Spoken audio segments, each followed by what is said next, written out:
ಸಮಾರಂಭದಲ್ಲಿ ನಾವು ಇದ್ದೇವೆ.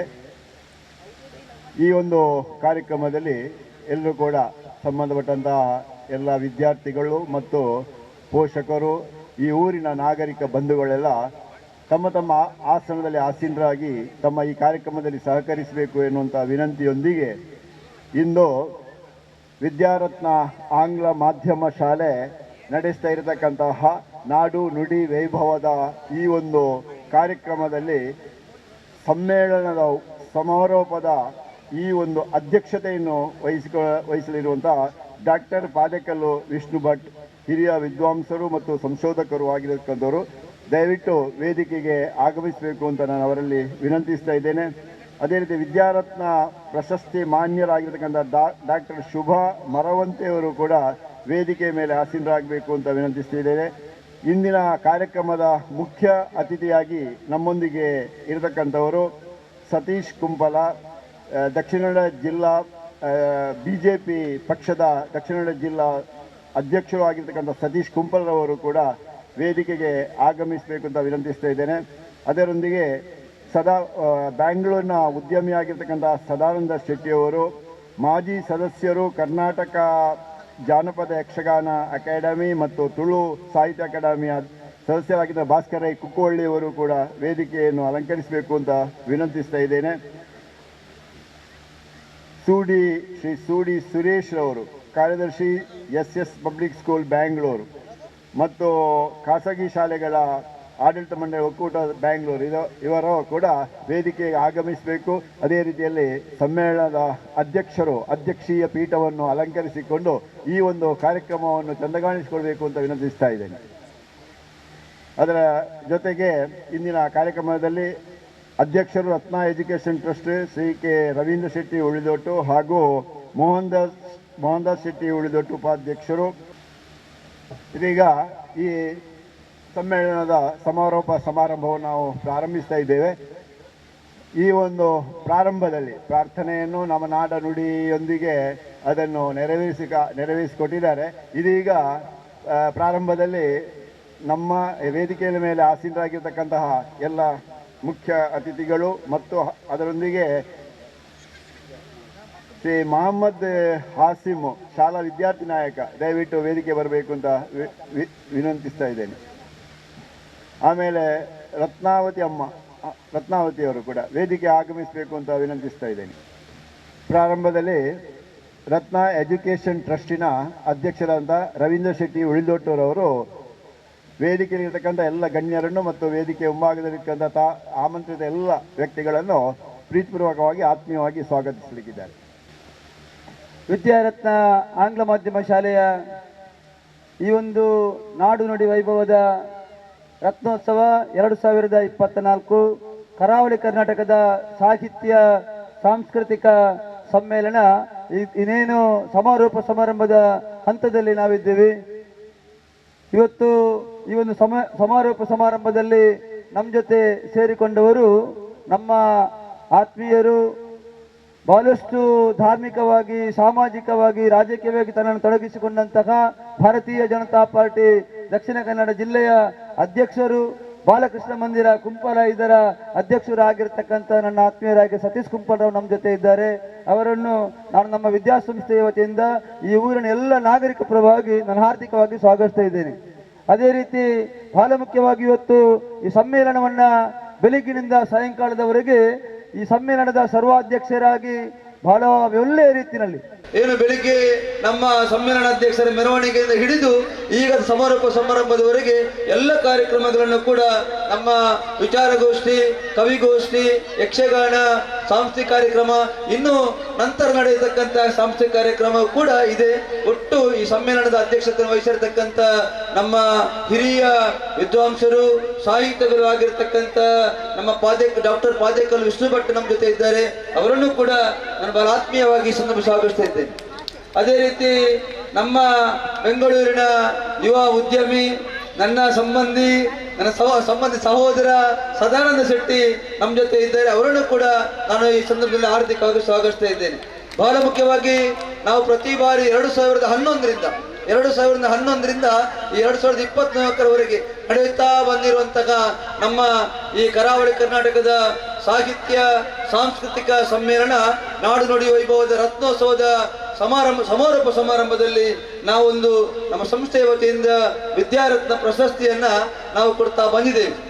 ಅದನ್ನ ಪ್ರಥಮ ಬಾರಿಗೆ ನಾವು ಗುರುಕಿರಣರಿಗೆ ಕೊಟ್ಟಿದ್ದೇವೆ. ಅದೇ ರೀತಿ ಎಲ್ಲ ಪ್ರತಿ ವರ್ಷ ಒಬ್ಬೊಬ್ಬರಿಗೆ ನೀಡುತ್ತಾ ಈ ಬಾರಿ ನಮ್ಮ ಈ ವಿದ್ಯಾರತ್ನ ಪ್ರಶಸ್ತಿಯನ್ನ ನಮ್ಮ NSS ವಿಭಾಗದ ಸಂಯೋಜನಾಧಿಕಾರಿ ಶಿವಮೊಗ್ಗ ಕುವೆಂಪು ವಿಶ್ವವಿದ್ಯಾನಿಲಯದ ಉಪನ್ಯಾಸಕಿಯೂ ಆಗಿರತಕ್ಕಂಥ ಅತ್ಯಂತ ಉತ್ತಮ ವಾಗ್ಮಿಯು ಸಾಹಿತಿಯು ಒಳ್ಳೆಯ ದೂರದರ್ಶಕ ನಿರೂಪಕಿಯೂ ಆಗಿರತಕ್ಕಂಥ ಡಾಕ್ಟರ್ ಸುಭಾ ಮರವಂತೆ ನಮ್ಮ ಜೊತೆ ಇದ್ದಾರೆ.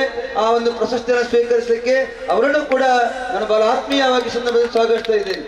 ಅದೇ ರೀತಿ ಬಹಳ ಮುಖ್ಯವಾಗಿ ಈ ಸಂಸ್ಥೆ ನಡೆಯುವಂತಹದ್ದು, ಈ ಸಂಸ್ಥೆ ಪ್ರಾರಂಭ ಇರುವಂತಹದ್ದು ನನ್ನ ತಾಯಿಯ ಹೆಸರಿನಲ್ಲಿ ರತ್ನಾವತಿ ಶೆಟ್ಟಿ ಕೆ ಶೆಟ್ಟಿ ಅವರು ನಮ್ಮ ಜೊತೆ ಇದ್ದಾರೆ. ನನ್ನ ತಾಯಿಯವರು ಅವರ ಆಶೀರ್ವಾದನ ಬೇಡುತ್ತಾ ಅವರನ್ನು ಸ್ವಾಗತಿಸ್ತಾ ಇದ್ದೇನೆ. ಅದೇ ರೀತಿ ನನ್ನ ಪ್ರೌಢ ಶಿಕ್ಷಣ ಸಂದರ್ಭದಲ್ಲಿ ನನ್ನ ಗುರುಗಳಾಗಿರ್ತಕ್ಕಂಥ ರವೀಂದ್ರ ರೈ ಕಲ್ಲಿಮಾರು ನಮ್ಮ ಜೊತೆ ಇದ್ದಾರೆ. ನನ್ನ ಎಲ್ಲ ಕೆಲಸ ಕಾರ್ಯಗಳಿಗೆ ಕೂಡ ಅವರು ಸದಾ ಮಾರ್ಗದರ್ಶನ ನೀಡುವವರು. ಅವರನ್ನು ಕೂಡ ನಾನು ಬಹಳ ಗೌರವದಿಂದ ಸ್ವಾಗತಿಸ್ತಾ ಇದ್ದೇನೆ. ನನ್ನ ಬಹಳ ಆತ್ಮೀಯ ಮಿತ್ರರು ಸೂಡಿ ಸುರೇಶ್ ಅಣ್ಣ ಬಂದ ಮೇಲೆ ನಮ್ಮ ಬೆಂಗಳೂರು SS ಪಬ್ಲಿಕ್ ಸ್ಕೂಲಿನ ಸಂಚಾಲಕರು, ಕರ್ನಾಟಕ ರಾಜ್ಯ ಖಾಸಗಿ ಶಾಲೆಗಳ ಆಡಳಿತ ಮಂಡಳಿಗಳ ಅಧ್ಯಕ್ಷರಾಗಿರ್ತಕ್ಕಂತಹ ಸೂಡಿ ಸುರೇಶ್ ಅವರು ನಾಳೆ ಅವರ ಪ್ರಮುಖ ಭಾಷಣ ಇದೆ ನಾಳೆಗೆ. ಇವತ್ತು ನಮ್ಮ ಜೊತೆ ಕೂಡ ಕಾರ್ಯಕ್ರಮದಲ್ಲಿ ಜೋಡಣೆಯಾಗಿದ್ದಾರೆ. ಅವರನ್ನು ಕೂಡ ಈ ಸಂದರ್ಭದಲ್ಲಿ ಬಹಳ ಆತ್ಮೀಯವಾಗಿ ಸ್ವಾಗತಿಸ್ತಾ ಇದ್ದೇನೆ. ನಮ್ಮ ಶಾಲಾ ಕಾರ್ಯದರ್ಶಿ ಸೌಮ್ಯ ಆರ್ ಶೆಟ್ಟಿ ಅವರು, ನಮ್ಮ ಮುಖ್ಯೋಪಾಧ್ಯಾಯಿನಿ ನಹೀಮ್ ಹಮೀದ್ ರವರು, ನಮ್ಮ ಶಾಲಾ ನಾಯಕ school people leader Mohammed Hasim ನಮ್ಮ ಜೊತೆ ಇದ್ದಾನೆ. ಅವರನ್ನು ಕೂಡ ಬಹಳ ಆತ್ಮೀಯವಾಗಿ ಸ್ವಾಗತಿಸುತ್ತಾ ನನ್ನ ಬಹಳ ಎಲ್ಲ ಕೆಲಸ ಕಾರ್ಯಗಳು ನೀವು ರತ್ನೋತ್ಸವ 2010ರಲ್ಲಿ ಶಾಲಾ ನಮ್ಮ 10ನೇ ವರ್ಷ ದಶಮಾನೋತ್ಸವ 2010ರಲ್ಲಿ ನಮ್ಮ ಶಾಲೆಯ ದಶಮಾನೋತ್ಸವ ಆಯಿತು. ಆವಾಗ ನಾನು ಭಾಸ್ಕರನ್ನ ನಮ್ಮ ತೋನ್ಸೆ ಪುಷ್ಕಲ್ ಕುಮಾರ್ ನಿಗೆಲ್ಲ ಕೂತು ಮಾತನಾಡುವಾಗ ಏನೊಂದು ಕಾರ್ಯಕ್ರಮವನ್ನು ಸಂಸ್ಥೆಯಲ್ಲಿ ಮಾಡುವ ಅಂತ ಹೇಳುವಾಗ ನಮಗೆ ತೋಚಿದ್ದು ಈ ಒಂದು ಕರಾವಳಿ ಕರ್ನಾಟಕದ ಸಾಹಿತ್ಯ ಸಮ್ಮೇಳನ. ಅದರಿಂದ ಭಾಸ್ಕರ್ ಅವರು ಕೂಡ ಇದ್ದಾರೆ, ತೋನ್ಸೆ ಪುಷ್ಕಲ್ ಕುಮಾರ್ ಅವರು ಕೂಡ ಇದ್ದಾರೆ. ನಾವೆಲ್ಲ ಕದ್ರಿ ನವಣಿ ಶೆಟ್ಟರ್ ಆಗಿರ್ಬೋದು, ನಮ್ಮ ಹರಿಕೃಷ್ಣ ಮುನದೂರ್ ಆಗಿರ್ಬೋದು, ಎಲ್ಲರೂ ಕೂಡ ನಮ್ಮ ಬಹಳ ಮುಖ್ಯವಾಗಿ ನಮ್ಮ ಭಾಸ್ಕರ್ ಕೊಕ್ಕೋಲಿ ಅವರು ಮತ್ತು ತೋನ್ಸೆ ಪುಷ್ಕಲ್ ಕುಮಾರ್ ಅವರು ಇಬ್ರು ಕೂಡ ಇಲ್ಲಿ ಇದ್ದಾರೆ. ಅವರಿಬ್ಬರನ್ನು ಕೂಡ ನಾನು ಬಹಳ ಆತ್ಮೀಯವಾಗಿ ಸಂದರ್ಭದಲ್ಲಿ ಸ್ವಾಗತಿಸ್ತೇನೆ. ಅದೇ ರೀತಿ ಇಲ್ಲಿ ಸೇರಿರ್ತಕ್ಕಂಥ ಎಲ್ಲ ನಮ್ಮ ಈ ಒಂದು ವಿದ್ಯಾಸಂಸ್ಥೆ ಬಹಳಷ್ಟು ಜನ ಚೇರೆಲ್ಲ ಭರ್ತಿಯಾಗಿ ಬಹಳಷ್ಟು ಜನ ಇದ್ರು. ಈಗ ಸ್ವಲ್ಪ ಕಾರ್ಯಕ್ರಮ ನಾಳೆ ನಮ್ಮ ಈ ಶಾಲೆಯ ವಾರ್ಷಿಕೋತ್ಸವ ಇದೆ. ಅದು ಒಂದು ಕೂಡ ಒಂದು ಜಾತ್ರೆ ರೀತಿಯಲ್ಲಿ ಆಗುವಂತಹದ್ದು. ಒಟ್ಟಿನಲ್ಲಿ ಈ ಸಮಾರಂಭದಲ್ಲಿ ಇರತಕ್ಕಂಥ ಎಲ್ಲ ಇವರ ನಾಗರಿಕ ಬಂಧುಗಳನ್ನು ಕೂಡ ನಾನು ಆತ್ಮೀಯವಾಗಿ ಸ್ವಾಗತ ಮಾತನಾಡುತ್ತೇನೆ. ರತ್ನ ಎಜುಕೇಶನ್ ಟ್ರಸ್ಟಿನ ಅಧ್ಯಕ್ಷರಾದ ರವೀಂದ್ರ ಶೆಟ್ಟಿ ಉಳಿದೊಟ್ಟವರು ಎಲ್ಲ ಅತಿಥಿಗಳನ್ನು ಶಾಲು ಹೊದಿಸಿ ಗೌರವಿಸಬೇಕು ಅಂತ ವಿನಂತಿಸ್ತಾ ಇದ್ದೇನೆ.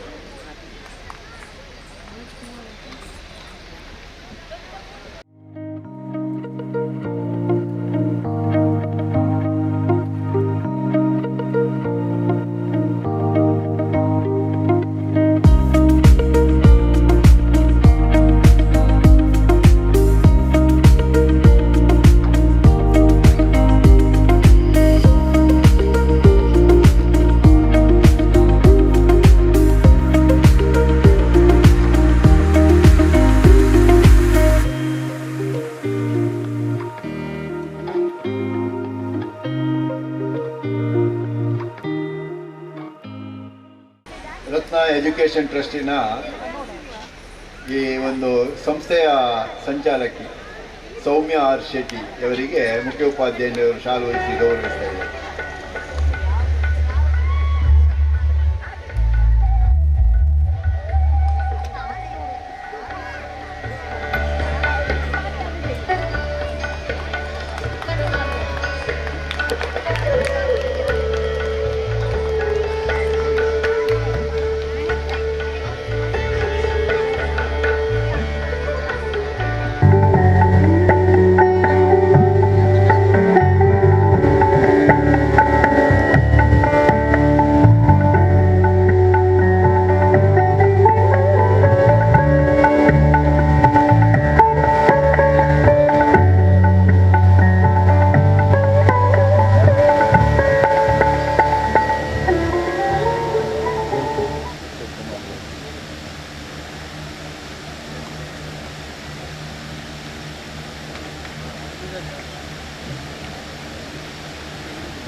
ಸಂಗೀತ, ಸಾಹಿತ್ಯ, ಕಲಾಕ್ಷೇತ್ರದಲ್ಲಿ ಅದ್ವಿತೀಯ ಸಾಧನೆಯನ್ನು ಮಾಡಿದಂತಹ ಈ ನಾಡಿನ ಸಾಹಿತಿಗಳನ್ನು, ಕಲಾವಿದರನ್ನೆಲ್ಲ ಬಹಳಷ್ಟು ವರ್ಷಗಳಿಂದ ಏನು ಮಾಡ್ತಾ ಇದ್ರು ರವೀಂದ್ರ ಶೆಟ್ಟಿ ಅವರು ಅವರಿಗೆ ವಿದ್ಯಾರತ್ನ ಪ್ರಶಸ್ತಿ ನೀಡಿ ಗೌರವಿಸ್ತಾ ಬಂದಿದ್ದಾರೆ. ಬಹುಶಃ ಪ್ರಥಮವಾಗಿ ಭಾಸ್ಕರ್ ರೈ ಕುಕ್ಕವಳ್ಳಿಯವರಿಗೆ ವಿದ್ಯಾರತ್ನ ಪ್ರಶಸ್ತಿಯನ್ನು ಕೊಡಲಾಗಿತ್ತು. ಅದರ ಆನಂತರ ಅನೇಕ ಮಂದಿ ಈ ನಾಡಿನ ಸಾಹಿತಿಗಳು, ಕಲಾವಿದರನ್ನೆಲ್ಲ ವಿದ್ಯಾರತ್ನ ಪ್ರಶಸ್ತಿ ಕೊಟ್ಟು ಗೌರವಿಸುವಂಥ ಕೆಲಸ ಕಾರ್ಯ ಇಲ್ಲಿ ನಿರಂತರವಾಗಿ ನಡೆಯುತ್ತಾ ಬಂದಿದೆ. ಈ ವರ್ಷ ಅದೇ ರೀತಿಯ ಪ್ರಶಸ್ತಿಯನ್ನು ನಮ್ಮ ಮುಖ್ಯವಾಗಿ ಕುವೆಂಪು ವಿಶ್ವವಿದ್ಯಾನಿಲಯದ ವಿದ್ಯಾಸಂಸ್ಥೆಯ ಪ್ರಾಧ್ಯಾಪಕಿ, ಒಳ್ಳೆಯ ಚಿಂತಕರು, ವಿಮರ್ಶಕರು, ಲೇಖಕರು, ಒಳ್ಳೆಯ ವಾಗ್ಮಿಗಳು ಆಗಿರ್ತಕ್ಕಂತಹ ಪ್ರಾಧ್ಯಾಪಕಿ ಡಾಕ್ಟರ್ ಶುಭಾ ಮರವಂತೆಯವರಿಗೆ ಈ ಸಲ ವಿದ್ಯಾರತ್ನ ಪ್ರಶಸ್ತಿ ನೀಡಿ ಗೌರವಿಸುವುದು ಅಂತ ಅವರು ನಿರ್ಧರಿಸಿದ ಪ್ರಕಾರ ಅವರು ಇಂದು ವೇದಿಕೆಯಲ್ಲಿ ಉಪಸ್ಥಿತರಿದ್ದಾರೆ. ಆ ಗೌರವವನ್ನು ಅತ್ಯಂತ ಪ್ರೀತಿಯಿಂದ ಗೌರವಿತವಾಗಿ ತಾವು ಸ್ವೀಕರಿಸಬೇಕು ಎನ್ನುವಂತಹ ವಿನಂತಿಯೊಂದಿಗೆ ಅವರು ದಯವಿಟ್ಟು ಪ್ರಶಸ್ತಿ ಪ್ರಧಾನವಾಗಿರತಕ್ಕಂತಹ ಯಾವ ಪೀಠ ಇದೆ ಆ ಪೀಠವನ್ನು ಅಲಂಕರಿಸಬೇಕು ಅಂತ ನಾನು ಅವರಲ್ಲಿ ವಿನಂತಿಸ್ತಾ ಇದ್ದೇನೆ. ಪ್ರಾರಂಭದಲ್ಲಿ ಅವರ ಅಭಿನಂದನಾ ಪತ್ರವನ್ನು ರಾಕೇಶ್ ರವರು ವಾಚಿಸಲಿಕ್ಕಿದ್ದಾರೆ. ವಿದ್ಯಾರತ್ನ ಆಂಗ್ಲ ಮಾಧ್ಯಮ ಶಾಲೆ ದೇರ್ಲಗಟ್ಟೆ ನಾಡು ನುಡಿ ವೈಭವದ ರತ್ನೋತ್ಸವ 2024 ಈ ಸುಸಂದರ್ಭದಲ್ಲಿ ಡಾಕ್ಟರ್ ಶುಭಾ ಮರವಂತೆ ಇವರಿಗೆ ಸಮರ್ಪಿಸಿದ ವಿದ್ಯಾರತ್ನ ಪ್ರಶಸ್ತಿ ಪತ್ರ. ಮೂಲತಃ ಕುಂದಾಪುರ ತಾಲೂಕು ಮರವಂತೆಯವರಾದ ಇವರು ಯಕ್ಷಗಾನ ಕಲಾ ಕುಟುಂಬದಿಂದ ಬಂದವರು. ಪ್ರಸಿದ್ಧ ಯಕ್ಷಗಾನ ಭಾಗವತರು. ಬಾಲ್ಯದಿಂದಲೇ ಸಾಹಿತ್ಯ ಸಂಸ್ಕೃತಿ ಆಸಕ್ತಿಯನ್ನು ಬೆಳೆಸಿಕೊಂಡ ಇವರು 10ನೇ ತರಗತಿಯಲ್ಲಿ ಇರುವಾಗಲೇ ತೊದಲು ಎನ್ನುವ ಕವನ ಸಂಕಲನವನ್ನು ಪ್ರಕಟಿಸಿದ್ದಾರೆ. ಪದವಿ ಶಿಕ್ಷಣ ಪಡೆಯುತ್ತಿರುವಾಗಲೇ ವಿದ್ಯಾರ್ಥಿ ಸಾಹಿತ್ಯ ಸಮ್ಮೇಳನದ ಮೊದಲ ಅಧ್ಯಕ್ಷರು ಆಗಿದ್ದಾರೆ. ತೊದಲು ಆತ್ಮರಾಜ ಮತ್ತು ಇತರ ಕಥೆಗಳು, ಕನಕ ಕೃತಿಗಳ ಮಧ್ಯಕಾಲೀನ ಚರಿತ್ರೆಯ ಪುನಾರಚನೆ, ಪದಸಂತತಿ ಇತ್ಯಾದಿ ಕೃತಿಗಳನ್ನು ರಚಿಸಿದ್ದಾರೆ. 2,500ಕ್ಕೂ ಅಧಿಕ ಸಾಹಿತ್ಯ ಸಂಸ್ಕೃತಿ ಕಾರ್ಯಕ್ರಮಗಳಲ್ಲಿ ಸಂಪನ್ಮೂಲ ವ್ಯಕ್ತಿಯಾಗಿ ರಾಜ್ಯ ರಾಷ್ಟ್ರ ಮಟ್ಟದಲ್ಲಿ ಭಾಗವಹಿಸಿದ್ದಾರೆ. ಇವರ ಮಾತಿನ ಮೋಡಿಗೆ ಸೋಲದವರೇ ಇಲ್ಲ. ಯಾವುದೇ ವಿಷಯದ ಬಗ್ಗೆಯೂ ನಿರರ್ಗಳವಾಗಿ ಮಾತನಾಡಬಲ್ಲ ಚಾತುರ್ಯ ಇವರಿಗೆ ಸಿದ್ಧಿಸಿದೆ. ಮಾತಿನ ಲಯ ಪ್ರಬುದ್ಧ, ಭಾಷೆಯ ಬಳಕೆ ಕೇಳುಗರನ್ನು ಆಕರ್ಷಿಸುತ್ತದೆ. ಉದಯ ಟಿವಿ, ಚಂದನ ಟಿವಿಯ ಹರಟೆಯ ಕಾರ್ಯಕ್ರಮದಲ್ಲಿಯೂ ಡಾಕ್ಟರ್ ಶುಭಾ ಮರವಂತೆಯವರು ಭಾಗವಹಿಸಿರುತ್ತಾರೆ. ಕವಯತ್ರಿ, ಕಥೆಗಾರ್ತಿ, ಲೇಖಕಿ, ಯಕ್ಷಗಾನ ಕಲಾವಿದೆ, ತಾಳಮದ್ದಳೆ, ಗಮಕ ಕಲಾವಿದೆಯಾಗಿ ಗುರುತಿಸಿಕೊಂಡಿರುವ ಇವರು ಸಂಶೋಧನಾ ವಿದ್ಯಾರ್ಥಿಗಳಿಗೆ ಮಾರ್ಗದರ್ಶಕರು ಆಗಿದ್ದಾರೆ. ಇವರ ಮಾರ್ಗದರ್ಶನದಲ್ಲಿ 6 ಮಂದಿ PhD ಪದವಿಯನ್ನು ಪಡೆದಿದ್ದಾರೆ. ಶ್ರೀಮತಿ ಸುಶೀಲಾ ಶೆಟ್ಟಿ ಕಥಾ ಪ್ರಶಸ್ತಿ, ಮುಂಬೈ ವಿಶ್ವ ಕಲಾ ಪ್ರಶಸ್ತಿ, ಶೋಭಾ ಸುಂದರೇಶ್ ದತ್ತಿ ಪ್ರಶಸ್ತಿ, ಕನಕದಾಸ ಫೆಲೋಶಿಪ್ ಮೊದಲಾದ ಗೌರವಗಳಿಗೆ ಪಾತ್ರರಾಗಿದ್ದಾರೆ. ಇತ್ತೀಚೆಗೆ ಕರ್ನಾಟಕ ಸರ್ಕಾರದ NSS ಅತ್ಯುತ್ತಮ ಕಾರ್ಯಕ್ರಮ ಅಧಿಕಾರಿ ರಾಜ್ಯ ಪ್ರಶಸ್ತಿಯನ್ನು ಪಡೆದುಕೊಂಡಿರುತ್ತಾರೆ. ಪ್ರಸ್ತುತ ಕುವೆಂಪು ವಿಶ್ವವಿದ್ಯಾನಿಲಯದ NSSನ ಪ್ರಥಮ ಮಹಿಳಾ ಸಂಯೋಜನಾ ಅಧಿಕಾರಿಯಾಗಿ ಆಯ್ಕೆಯಾಗಿರುವುದು ನಮಗೆಲ್ಲರಿಗೂ ಹೆಮ್ಮೆಯ ಸಂಗತಿ. ಇತ್ತೀಚೆಗೆ ಬೈಂದೂರು ಉತ್ಸವ ಸಾಹಿತ್ಯ ಸಮ್ಮೇಳನದ ಸರ್ವ ಅಧ್ಯಕ್ಷರಾಗಿ ಆಯ್ಕೆಯಾಗಿರುವುದು ಡಾಕ್ಟರ್ ಶುಭಾ ಮರವಂತೆ ಅವರ ವ್ಯಕ್ತಿತ್ವದ ಹಿರಿಮೆ ನಮಗೆ ಶ್ರೀದೇವರು ಆಯುರಾಯಷರು ಕರುಣಿಸಲಿ ಎಂದು ಆಶಿಸುವ ಶ್ರೀ ಕೆ ರವೀಂದ್ರ ಶೆಟ್ಟಿ, ಸಂಸ್ಥಾಪಕರು, ಅಧ್ಯಕ್ಷರು, ವಿದ್ಯಾರತ್ನ ಆಂಗ್ಲ ಮಾಧ್ಯಮ ಶಾಲೆ ದೇರ್ಲಕಟ್ಟೆ, ಸೌಮ್ಯ ಆರ್ ಶೆಟ್ಟಿ, ಸಂಸ್ಥೆಯ ಕಾರ್ಯದರ್ಶಿ, ಮುಖ್ಯೋಪಾಧ್ಯಾಯರು, ಸಹ ಶಿಕ್ಷಕರು, ವಿದ್ಯಾರತ್ನ ಆಂಗ್ಲ ಮಾಧ್ಯಮ ಶಾಲೆ ದೇರ್ಲಗಟ್ಟೆ, ಉಳ್ಳಾಲ, ಮಂಗಳೂರು 22/12/2024.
ಮೋಹನ್ ದಾಸ್ ಶೆಟ್ಟಿ ಅವರು ದಯವಿಟ್ಟು ವೇದಿಕೆಗೆ ಬರಬೇಕು ಅಂತ ವಿನಂತಿಸ್ತಾ ಇದ್ದೇನೆ. ಮೋಹನ್ ದಾಸ್ ಶೆಟ್ಟಿ ಅವರು ಉಪಾಧ್ಯಕ್ಷರು.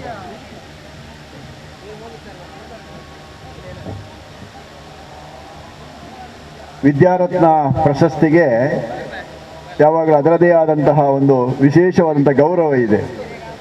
ಯಾಕೆ ಅಂತಂದರೆ ಇದು ಎಲ್ಲರಿಗೂ ಎಲ್ಲ ಕಾಲದಲ್ಲಿ ಸಿಗುವಂಥ ಒಂದು ಸಿಗುವಂಥ ಪ್ರಶಸ್ತಿ ಅಲ್ಲ. ಅದಕ್ಕೊಂದು ಯೋಗ ಭಾಗ್ಯ ಅಂತ ಬೇಕು. ಇಂತಹ ಒಂದು ಯೋಗ ಭಾಗ್ಯ ಯಾರಿಗೆ ಇಂದು ದೊರಕಿದೆ ಅಂತ ಹೇಳಿದರೆ ನಮ್ಮ ಶುಭ ಮರವಂತೆಯವರಿಗೆ ದೊರಕಿದೆ ಅಂತ ಹೇಳಿದರೆ ಅದು ಖಂಡಿತ ಅತಿಶಯೋಕ್ತಿ ಆಗಲಿಕ್ಕಿಲ್ಲ. ಅವರು ಇದೀಗ ಸಭೆಯನ್ನು ಉದ್ದೇಶಿಸಿ ಮಾತನಾಡಬೇಕು ಅಂತ ನಾನು ಅವರಲ್ಲಿ ವಿನಂತಿಸ್ತಾ ಇದ್ದೇನೆ. ಈ ಸಭೆಯಲ್ಲಿ ಇವತ್ತು ಈ ಪ್ರಶಸ್ತಿಯನ್ನು ಸ್ವೀಕರಿಸ್ತಾ ಇರುವ ಒಂದು ಭಾವದ ಆವೇಶಕ್ಕೆ ನಾನು ಒಳಗಾಗಿದ್ದೇನೆ. ಒಂದು ರೀತಿಯಲ್ಲಿ ನಾನು ಮೂಕ ವಿಸ್ಮಿತಳಾಗಿದ್ದೇನೆ. ಕಾರಣ ವೇದಿಕೆಯಲ್ಲಿ ಕುಳಿತಿರುವ ಎಲ್ಲ ಗಣ್ಯರು, ವಿಶೇಷವಾಗಿ ನನ್ನ ಗುರು ಸಮಾನರು, ಯಾವಾಗಲೂ ಅವರ ವಿದ್ವತ್, ಅವರ ಜ್ಞಾನಕ್ಕೆ ನಾನು ತಲೆಬಾಗ್ತಾ ಇರುವವಳು. ಡಾಕ್ಟರ್ ಪಾದೇಕಲ್ಲು ವಿಷ್ಣು ಭಟ್ರ ಸರ್ವಾಧ್ಯಕ್ಷತೆಯಲ್ಲಿ ಕಾರ್ಯಕ್ರಮ ನಡೀತಾ ಇರೋದು ನನಗೆ ತುಂಬ ಅಭಿಮಾನವನ್ನು ತಂದುಕೊಟ್ಟಿದೆ. ಜೊತೆಗೆ ವೇದಿಕೆಯಲ್ಲಿ ನನ್ನ ಆತ್ಮೀಯರಾದ ರವೀಂದ್ರ ಶೆಟ್ಟಿಯವರು ಮತ್ತು ಸೌಮ್ಯ ರವೀಂದ್ರ ಶೆಟ್ಟಿಯವರು ನನ್ನನ್ನು ಈ ಪ್ರಶಸ್ತಿಗೆ ಆಯ್ಕೆ ಮಾಡಿರೋದಕ್ಕೆ ಅವರಿಗೆ ನಾನು ಮೊದಲ ವಂದನೆಯನ್ನು ಸಲ್ಲಿಸ್ತಿದ್ದೇನೆ ಸರ್. ಯಾಕೆ ನನ್ನನ್ನು ಆಯ್ಕೆ ಮಾಡಿದರೋ ನನಗೆ ಗೊತ್ತಿಲ್ಲ. ಒಂದು ಆತ್ಮೀಯತೆ ಇತ್ತು, ಒಂದು ಒಳ್ಳೆಯ ಸ್ನೇಹಶೀಲ ಬಾಂಧವ್ಯ ಇತ್ತು. ರವೀಂದ್ರ ಶೆಟ್ಟಿಯವರನ್ನು ನಾನು ಭೇಟಿಯಾದ ಒಂದು ಕ್ಷಣವನ್ನು ನೆನಪಿಸ್ಕೊಳ್ಬೇಕು. ನಾನು ಇವತ್ತಿನ ವೇದಿಕೆಯಲ್ಲಿ ಅವರ ತಾಯಿ ಇದ್ದಾರೆ. ಅವರ ತಾಯಿ ಹೆಸರಿನಲ್ಲಿ ಶಾಲೆಯನ್ನು ಕಟ್ಟಿ,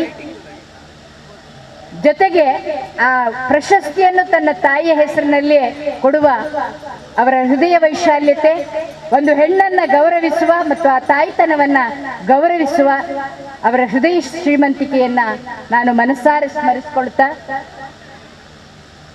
ಅವರು ನನಗೆ ಭೇಟಿಯಾದ ಸಂದರ್ಭ ಕರ್ನಾಟಕ ಸರ್ಕಾರದ ಅಲೆಮಾರಿ ಮತ್ತು ಎಲ್ಲ ಸಮುದಾಯಗಳ ಹಿತಾಸಕ್ತಿಯನ್ನು ಕಾಪಾಡುವ ಒಂದು ಉತ್ಕಟವಾದ ಆಸೆಯನ್ನು ಹೊತ್ತು ಅವರು ನಿಗಮದ ಅಧ್ಯಕ್ಷರಾದರು.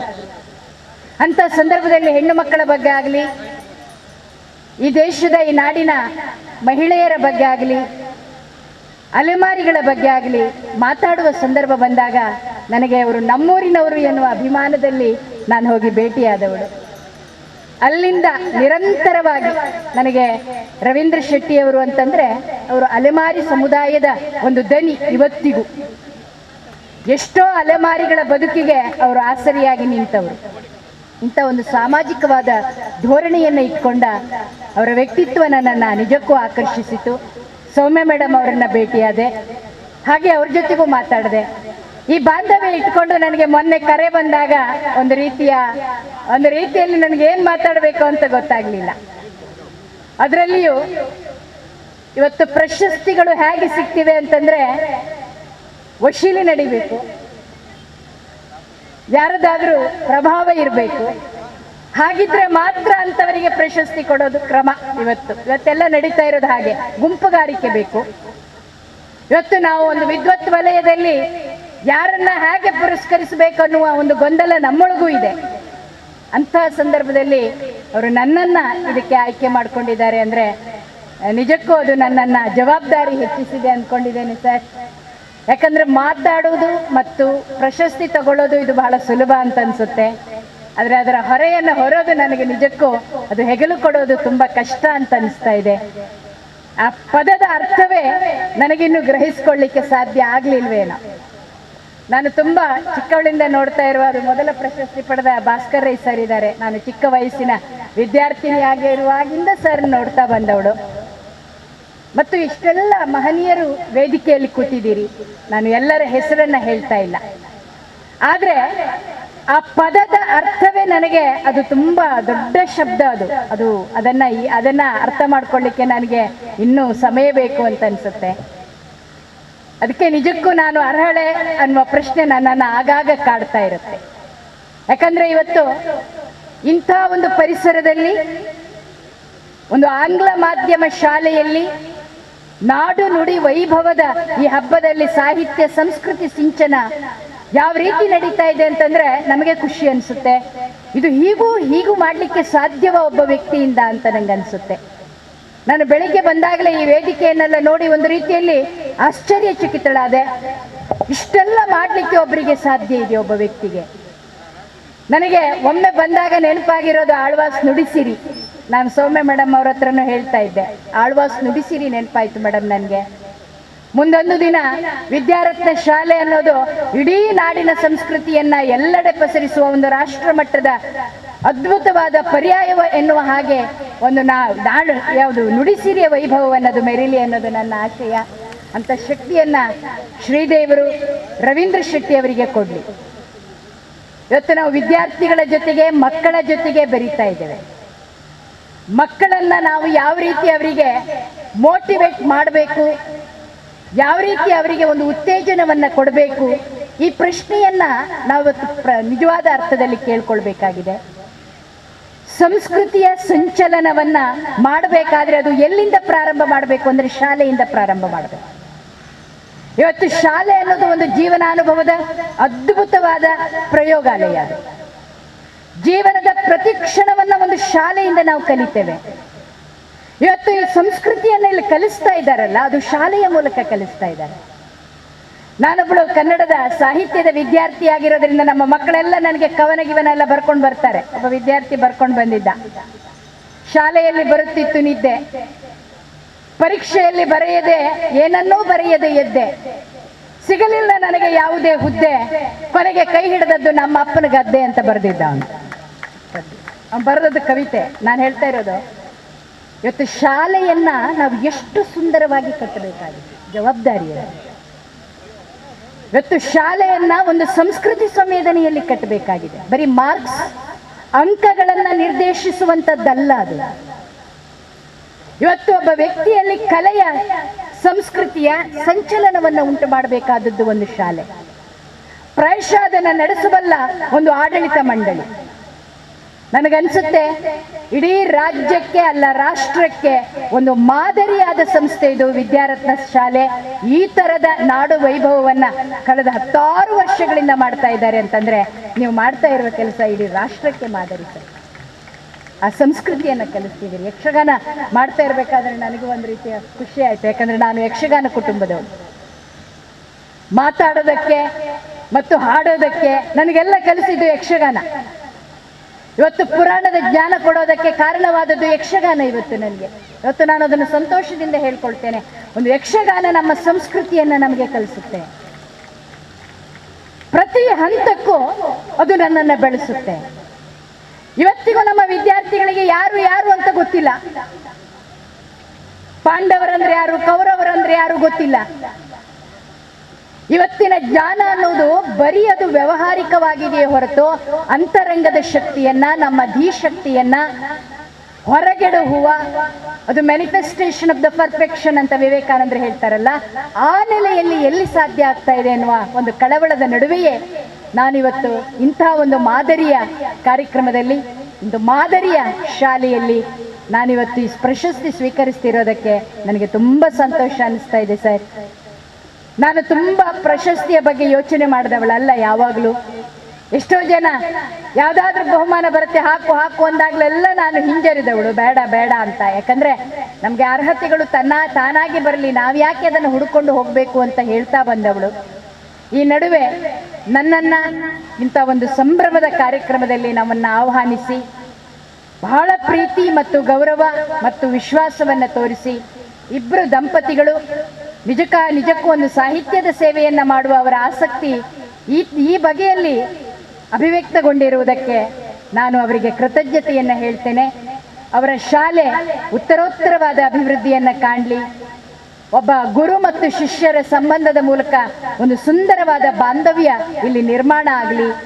ಜಾತಿ ಮತ ಭೇದಗಳ ಧರ್ಮಗಳಿಂದ ಆಚೆ ಮೀರಿದ ಒಂದು ಸಂಬಂಧವನ್ನು ಕಟ್ಟುವ ಇವತ್ತಿನ ಸಂದರ್ಭದಲ್ಲಿ ನಾವು ಮತ್ತೊಮ್ಮೆ ನಮ್ಮ ಮನುಷ್ಯತ್ವದ ಗುಣಗಳನ್ನು ಆಲೋಚಿಸಬೇಕಾಗಿದೆ. ಅಂತ ಮನುಷ್ಯತ್ವದ ಭಾವಗಳನ್ನ ವಿವೇಕವನ್ನು ನಮ್ಮೊಳಗೆ ನಾನು ಬೆಳೆಸಿಕೊಳ್ಳದೆ ಇದ್ರೆ ಅದು ಕಷ್ಟ ಆಗುತ್ತೆ. ಬೇಂದ್ರೆ ಹೇಳ್ತಾರೆ, ಸುತ್ತಲೆಲ್ಲ ಕತ್ತಲದ ಒಳಗೆ ಬೆಳಗ್ತದ ದೀಪ, ಸುತ್ತೆಲ್ಲ ಕತ್ತಲದ ಒಳಗೆ ಬೆಳಗ್ತದ ದೀಪ ಬಾ ಸಮೀಪ ಅಂತ ಬೇಂದ್ರೆ ಕರೀತಾರೆ. ಹಾಗಾಗಿ ಮನುಷ್ಯನನ್ನು ಅರ್ಥೈಸಿಕೊಳ್ಳುವ ಒಂದು ಸುಂದರ ಬಾಂಧವ್ಯವನ್ನು ಬೆಳೆಸುವ, ಸಮಾಜಕ್ಕೆ ಅದು ಪ್ರಯೋಜನಕಾರಿಯಾಗುವ, ಸಾಹಿತ್ಯದ ಸಿಂಚನೆ ಇರುವ ಇಂಥ ಕಾರ್ಯಕ್ರಮ ನಿಜಕ್ಕೂ ನನಗೆ ವೈಯಕ್ತಿಕವಾಗಿ ತುಂಬ ಸಂತೋಷ ಕೊಟ್ಟಿದೆ. ಇಡೀ ಆಡಳಿತ ಮಂಡಳಿ ಎಲ್ಲ ಸದಸ್ಯರಿಗೆ, ಎಲ್ಲ ಅಧ್ಯಾಪಕ ವೃಂದಕ್ಕೆ, ಇಲ್ಲಿ ವೇದಿಕೆಯಲ್ಲಿರುವ ಎಲ್ಲ ಗಣ್ಯರಿಗೆ ನಾನು ಅತ್ಯಂತ ಪ್ರೀತಿಯ ವಂದನೆಗಳನ್ನು ಸಲ್ಲಿಸಿ, ಮಾತು ಬೇಕಾದಷ್ಟು ಆಡಬಹುದು, ವೇದಿಕೆ ಮತ್ತು ಇದು ಸಮಯ ಅಲ್ಲ ಅಂದ್ಕೊಂಡಿದ್ದೇನೆ. ತುಂಬ ಖುಷಿಯಾಯಿತು. ಬೆಳಗಿನಿಂದ ಈ ಕಾರ್ಯಕ್ರಮ ಅತ್ಯಂತ ಸಾಂಗವಾಗಿ ನಡೆದಿದೆ. ಸಮಾರೋಪದ ಈ ಸಮನ್ವಯ ನಿಜಕ್ಕೂ ವಿಷ್ಣು ಭಟ್ರ ಮಾತುಗಳನ್ನು, ನಾನು ಪಾದೇಕಲ್ಲವರ ಮಾತುಗಳನ್ನು ಕೇಳಬೇಕಾಗಿತ್ತು. ಯಾಕಂದರೆ ಅವರ ವಿದ್ವತ್ ಪರಂಪರೆಯ ಬಗ್ಗೆ ನನಗೆ ವಿಶೇಷವಾದ ಗೌರವ ಉಳ್ಳವಳು. ಅವರ ಮನೆಗೂ ಕೂಡ ಹೋಗಿ ಅನೇಕ ವಿಷಯಗಳನ್ನು ನಾನು ವೈಯಕ್ತಿಕವಾಗಿ ಶಿಷ್ಯಳ ಹಾಗೆ ಅವರಿಂದ ತಿಳ್ಕೊಂಡವಳಿದ್ದೇನೆ. ಅವರ ಮುಂದೆ, ಅವರ ಸಮ್ಮುಖದಲ್ಲಿ ನಾನು ಸ್ವೀಕರಿಸ್ತಿದ್ದೇನೆ ಅಂದರೆ ಅದು ನನ್ನ ಅಭಿಮಾನ ಮತ್ತು ಅವರ ಆಶೀರ್ವಾದ ನನ್ನ ಮೇಲೆ ಇರಲಿ ಅಂತ ನಾನು ಈ ಸಂದರ್ಭದಲ್ಲಿ ಹಾರೈಸ್ತಾ, ಪ್ರೀತಿಯ ರವೀಂದ್ರಣ್ಣ ಮತ್ತು ಸೌಮ್ಯ ಅವರಿಗೆ ನಾನು ವಂದನೆಗಳನ್ನು ಸಲ್ಲಿಸ್ತಾ, ಅವರ ಪ್ರೀತಿ ಮತ್ತು ಬಾಂಧವ್ಯಕ್ಕೆ ನಾನು ಯಾವಾಗಲೂ ಋಣಿ ಅನ್ನುವ ಮಾತುಗಳನ್ನು ಹೇಳಿ ನನ್ನ ಮಾತು ಮುಗಿಸ್ತೇನೆ. ನಮಸ್ಕಾರ. ಅತ್ಯಂತ ಸಂದರ್ಭೋಚಿತವಾಗಿ ಒಳ್ಳೆಯ ಮಾತುಗಳನ್ನು ಆಡಿದ್ದೀರಿ, ನಿಮಗೆ ಧನ್ಯವಾದಗಳು. ಯಾವಾಗಲೂ ಇದು ಸಂಸ್ಕಾರಯುತ ಜನಗಳು ಮಾಡತಕ್ಕಂಥ ಒಂದು ಸಂಸ್ಕಾರಯುತವಾದಂಥ ಒಂದು ಕಾರ್ಯಕ್ರಮ ಇದು. ಇದನ್ನು ಎಲ್ಲರಿಗೂ ಮಾಡಲಿಕ್ಕೆ ಆಗುವುದಿಲ್ಲ. ಇದು ರವೀಂದ್ರ ಶೆಟ್ಟಿಯವರಿಗೆ ಮಾತ್ರ ಸಾಧ್ಯ ಅಂತ ನಾನು ಭಾವಿಸ್ಕೊಂಡಿದ್ದೇನೆ. ಹೆತ್ತ ತಾಯಿ, ಹೊತ್ತ ನಾಡು, ಅದೇ ರೀತಿಯಲ್ಲಿ ನಮ್ಮ ಆಡು ಭಾಷೆ, ಇದು ನಮಗೆ 3 ತಾಯಂದಿರು. ಈ 3 ತಾಯಂದಿರನ್ನು ಕೂಡ ಈ ವೇದಿಕೆಯಲ್ಲಿ ಗೌರವಿಸುವಂಥ ಒಂದು ಕಾರ್ಯ ರವೀಂದ್ರ ಶೆಟ್ಟಿಯವರಿಂದ ಆಗಿದೆ. ಅಂದರೆ ಅವರಿಗೊಂದು ದೊಡ್ಡ ಅಭಿನಂದನೆಯನ್ನು ನಾವು ಇಲ್ಲಿ ಸಲ್ಲಿಸಬೇಕಾಗಿದೆ. ಇಂಥ ಒಂದು ಒಳ್ಳೆಯ ಕಾರ್ಯಕ್ರಮ ಇನ್ನೂ ಕೂಡ ಅವರಿಂದ ಮುಂದುವರಿಲಿ ಎಂದು ನಾನು ಈ ಸಂದರ್ಭದಲ್ಲಿ ಆಶಿಸ್ತಾ ಇದ್ದೇನೆ. ಮತ್ತು ವಿದ್ಯೆ ಕೊಟ್ಟಂಥ ನಮಗೂ ಕೂಡ ಬಹಳ ಖುಷಿ. ಯಾಕೆಂದರೆ ಮೊದಲು ಸಂತೋಷ ಪಡುವವರು ಜನ್ಮ ಕೊಟ್ಟಂಥ ತಂದೆ ತಾಯಿಗಳಂತೆ, ನಂತರ ಸಂತೋಷ ಪಡುವವರು ವಿದ್ಯೆ ಕೊಟ್ಟಂಥ ಅಧ್ಯಾಪಕರು. ಆದ ಕಾರಣ ಎಲ್ಲರಿಗೂ ಕೂಡ ಸಂತೋಷ ಕೊಡುವಂಥ ಕೆಲಸವನ್ನು ರವೀಂದ್ರ ಶೆಟ್ಟಿಯವರು ಮಾಡಿದ್ದಾರೆ. ಸಂದರ್ಭೋಚಿತವಾಗಿದೆ. ಇದೀಗ ಮುಂದಿನ ಮಾತುಗಳನ್ನಾಡಲಿಕ್ಕೆ ನೀವೆಲ್ಲ ಈಗ ರೆಡಿಯಾಗಿದ್ದೀರಿ. ಇದು ಮುಖ್ಯವಾಗಿ ನನಗೆ ಈ ಸತೀಶ್ ಕುಂಪಲ್ ಇದ್ದಾರಲ್ಲ, ಅವರಲ್ಲಿ ಬಹಳ ಗೌರವ. ಸತೀಶ್ ಕುಂಪಲ್ ಯಾಕೆ ಅಂತ ಹೇಳಿದರೆ, ರಾಜಕೀಯವು ಧರ್ಮ ಮೂಲವಾಗಿರಬೇಕು ಅಂತ ಪ್ರತಿಪಾದಿಸಿಕೊಂಡು ಬಂದಂಥ ಅಪರೂಪದ ರಾಜಕಾರಣಿಗಳಲ್ಲಿ ಸತೀಶ್ ಕುಂಪಲ್ ಒಬ್ಬರು. ಯಾವುದೇ ರೀತಿಯಾದಂತಹ ಒಂದು ಅಹಂಕಾರ, ದುರಹಂಕಾರ ಇಲ್ಲದೆ ಎಲ್ಲರೊಂದಿಗೆ ಬಹಳ ಸಾತ್ವಿಕ ರೀತಿಯಲ್ಲಿ ಸ್ಪಂದಿಸಿಕೊಂಡು ಕೆಲಸ ಮಾಡ್ತಾ ಇರ್ತಕ್ಕಂಥ, ಜನಸೇವೆಯನ್ನು ಮಾಡ್ತಕ್ಕಂಥ ಒಳ್ಳೆಯ ರಾಜಕಾರಣಿ ಸತೀಶ್ ಕುಂಪಲರವರು. ಅವರು ಇದೀಗ ಒಂದೆರಡು ಮಾತುಗಳನ್ನು ಆಡಬೇಕು ಅಂತ ನಾನು ಅವರಲ್ಲಿ ವಿನಂತಿಸ್ತಾ ಇದ್ದೀನಿ. ರವೀಂದ್ರ ಶೆಟ್ಟರ ಎಲ್ಲ ಕಾರ್ಯಕ್ರಮಕ್ಕೆ, ಚಟುವಟಿಕೆಗೆ ನಿರಂತರವಾಗಿ ನಾವು ಬರ್ತಾ ಇದ್ದೇವೆ. ನಿಜವಾಗಿ ರವೀಂದ್ರ, ನಾನು ಯಾವಾಗಲೂ ಹೇಳೋದು, ಶುಭಕ್ಕ ಮೂಡಬಿದ್ರೆಯಲ್ಲಿ ಆಳ್ವಾರಾದರೆ ನಮ್ಮ ಉಳ್ಳಾಲದಲ್ಲಿ ರವೀಂದ್ರ ಶೆಟ್ರೆ ಅವರದ್ದು ಯಾವ ಥರ ಒಂದು ಸಾಂಸ್ಕೃತಿಕವಾದ ಕೆಲಸ ಕಾರ್ಯವನ್ನು ಜಗತ್ತಿಗೆ ತೋರಿಸ್ತಾರ, ಅದೇ ರೀತಿ ಈಗ ತಾನೇ ರವೀಂದ್ರನ ರಾಜ್ಯಕ್ಕೆ ತೋರಿಸಿದ್ದಾರೆ. ಮುಂದೆ ರಾಷ್ಟ್ರಕ್ಕೆ ಖಂಡಿತ ತೋರಿಸುವಂಥ ಕೆಲಸ ಆಗ್ತದೆ. ಕೆಲವು ಸಲ ಏನಾಗ್ತದೆ ಅಂದರೆ, ಕೆಲವರು ನಾನೊಬ್ಬ ಆರ್ಥಿಕವಾಗಿ ಗಟ್ಟಿಯಾಗಬೇಕು ಅಂತ ಲಕ್ಷ್ಮಿಯ ಹಿಂದುಗಡೆ ಹೋಗ್ತಾರೆ. ಕೆಲವರು ನಾನೊಬ್ಬ ದೊಡ್ಡ ಜನ ಆಗಬೇಕು ಅಂತ ಹುದ್ದೆಯ ಹಿಂದುಗಡೆ ಹೋಗ್ತಾರೆ. ಕೆಲವರು ನನಗೆ ಏನಾದರೂ ಹೆಸರು ಬರಬೇಕು ಅಂತ ಪ್ರಶಸ್ತಿಯ ಹಿಂದುಗಡೆ ಹೋಗ್ತಾರೆ. ಆದರೆ ಒಂದು ಹಿರಿಯರು ಹೇಳಿದರು, ಲಕ್ಷ್ಮಿಯ ಹಿಂದುಗಡೆ ಹೋಗೋದಕ್ಕಿಂತ ಕರ್ತವ್ಯದ ಹಿಂದುಗಡೆ ಹೋದರೆ ಲಕ್ಷ್ಮಿಯೇ ನಮ್ಮೊಟ್ಟಿಗೆ ವಾಪಸ್ ಬರ್ತಾರೆ ಅಂತ. ಅದೇ ನೆಮ್ಮದಿ ತರುವಂಥದ್ದು ಅಂತ. ಅದೇ ರೀತಿ ಹುದ್ದೆಯ ಹಿಂದುಗಡೆ ಓಡಾಡಿದರೆ ತುಂಬ ಸಲ ಹುದ್ದೆ ಹಿಂದುಗಡೆ ಓಡಾಡ್ತಾ ಎಲ್ಲಿಯೋ ಬಿದ್ದು ಬಿಡುತ್ತೆ. ಆ ಹುದ್ದೆ ಸ್ವಾಭಾವಿಕವಾಗಿ ರವೀಂದ್ರ ನಗ್ತಾರೆ, ನಂದು ಕತೆ ಅವರಿಗೆ ನೆನಪಾಗ್ತದೆ ಅನಿಸ್ತದೆ. ಕೆಲವು ಸಲ ಹುದ್ದೆನೇ ನಮ್ಮ ಜೊತೆಗೆ ಬರ್ತದೆ, ಏನು ಯೋಚನೆ ಮಾಡದೆ ಕೆಲಸ ಮಾಡ್ತಾ ಹೋದಾಗ ಅದು ಬರ್ತದೆ. ಅದೇ ರೀತಿ ಶುಭಕ್ಕ ಭಾರಿ ಒಳ್ಳೆ ರೀತಿಯಲ್ಲಿ ಮಾತಾಡಿದರು. ಪ್ರಶಸ್ತಿಯ ಹಿಂದುಗಡೆ ಹೋದರೆ ಆ ಪ್ರಶಸ್ತಿಯಲ್ಲಿ ನೆಮ್ಮದಿ ಇರುವುದಿಲ್ಲ. ಆದರೆ ನಿರೀಕ್ಷೆ ಮಾಡದ ಯಾವ ಪ್ರಶಸ್ತಿ ಸಿಗ್ತದ ಅದರಲ್ಲಿರುವಂಥ ಸತ್ವ, ಅದರಲ್ಲಿರುವಂಥ ನೆಮ್ಮದಿ, ಅದು ಯಾರೂ ಕೂಡ ಮುಟ್ಲಿಕ್ಕೆ ಸಾಧ್ಯ ಆಗದಂಥ ಒಂದು ಪ್ರಶಸ್ತಿ, ಅದು ನೆಮ್ಮದಿ ಸಿಗ್ತದೆ ಅಂತ ನಾನು ಕೂಡ ಅನುಭವಿಸಿದ್ದೇನೆ. ಮತ್ತು ಇವತ್ತು ಆ ರೀತಿಯ ಒಂದು ಅನುಭವ ಶುಭಕ್ಕನಿಗೆ ಆಗಿದೆ ಅಂತ ನಾನು ತಿಳ್ಕೊಂಡಿದ್ದೇನೆ.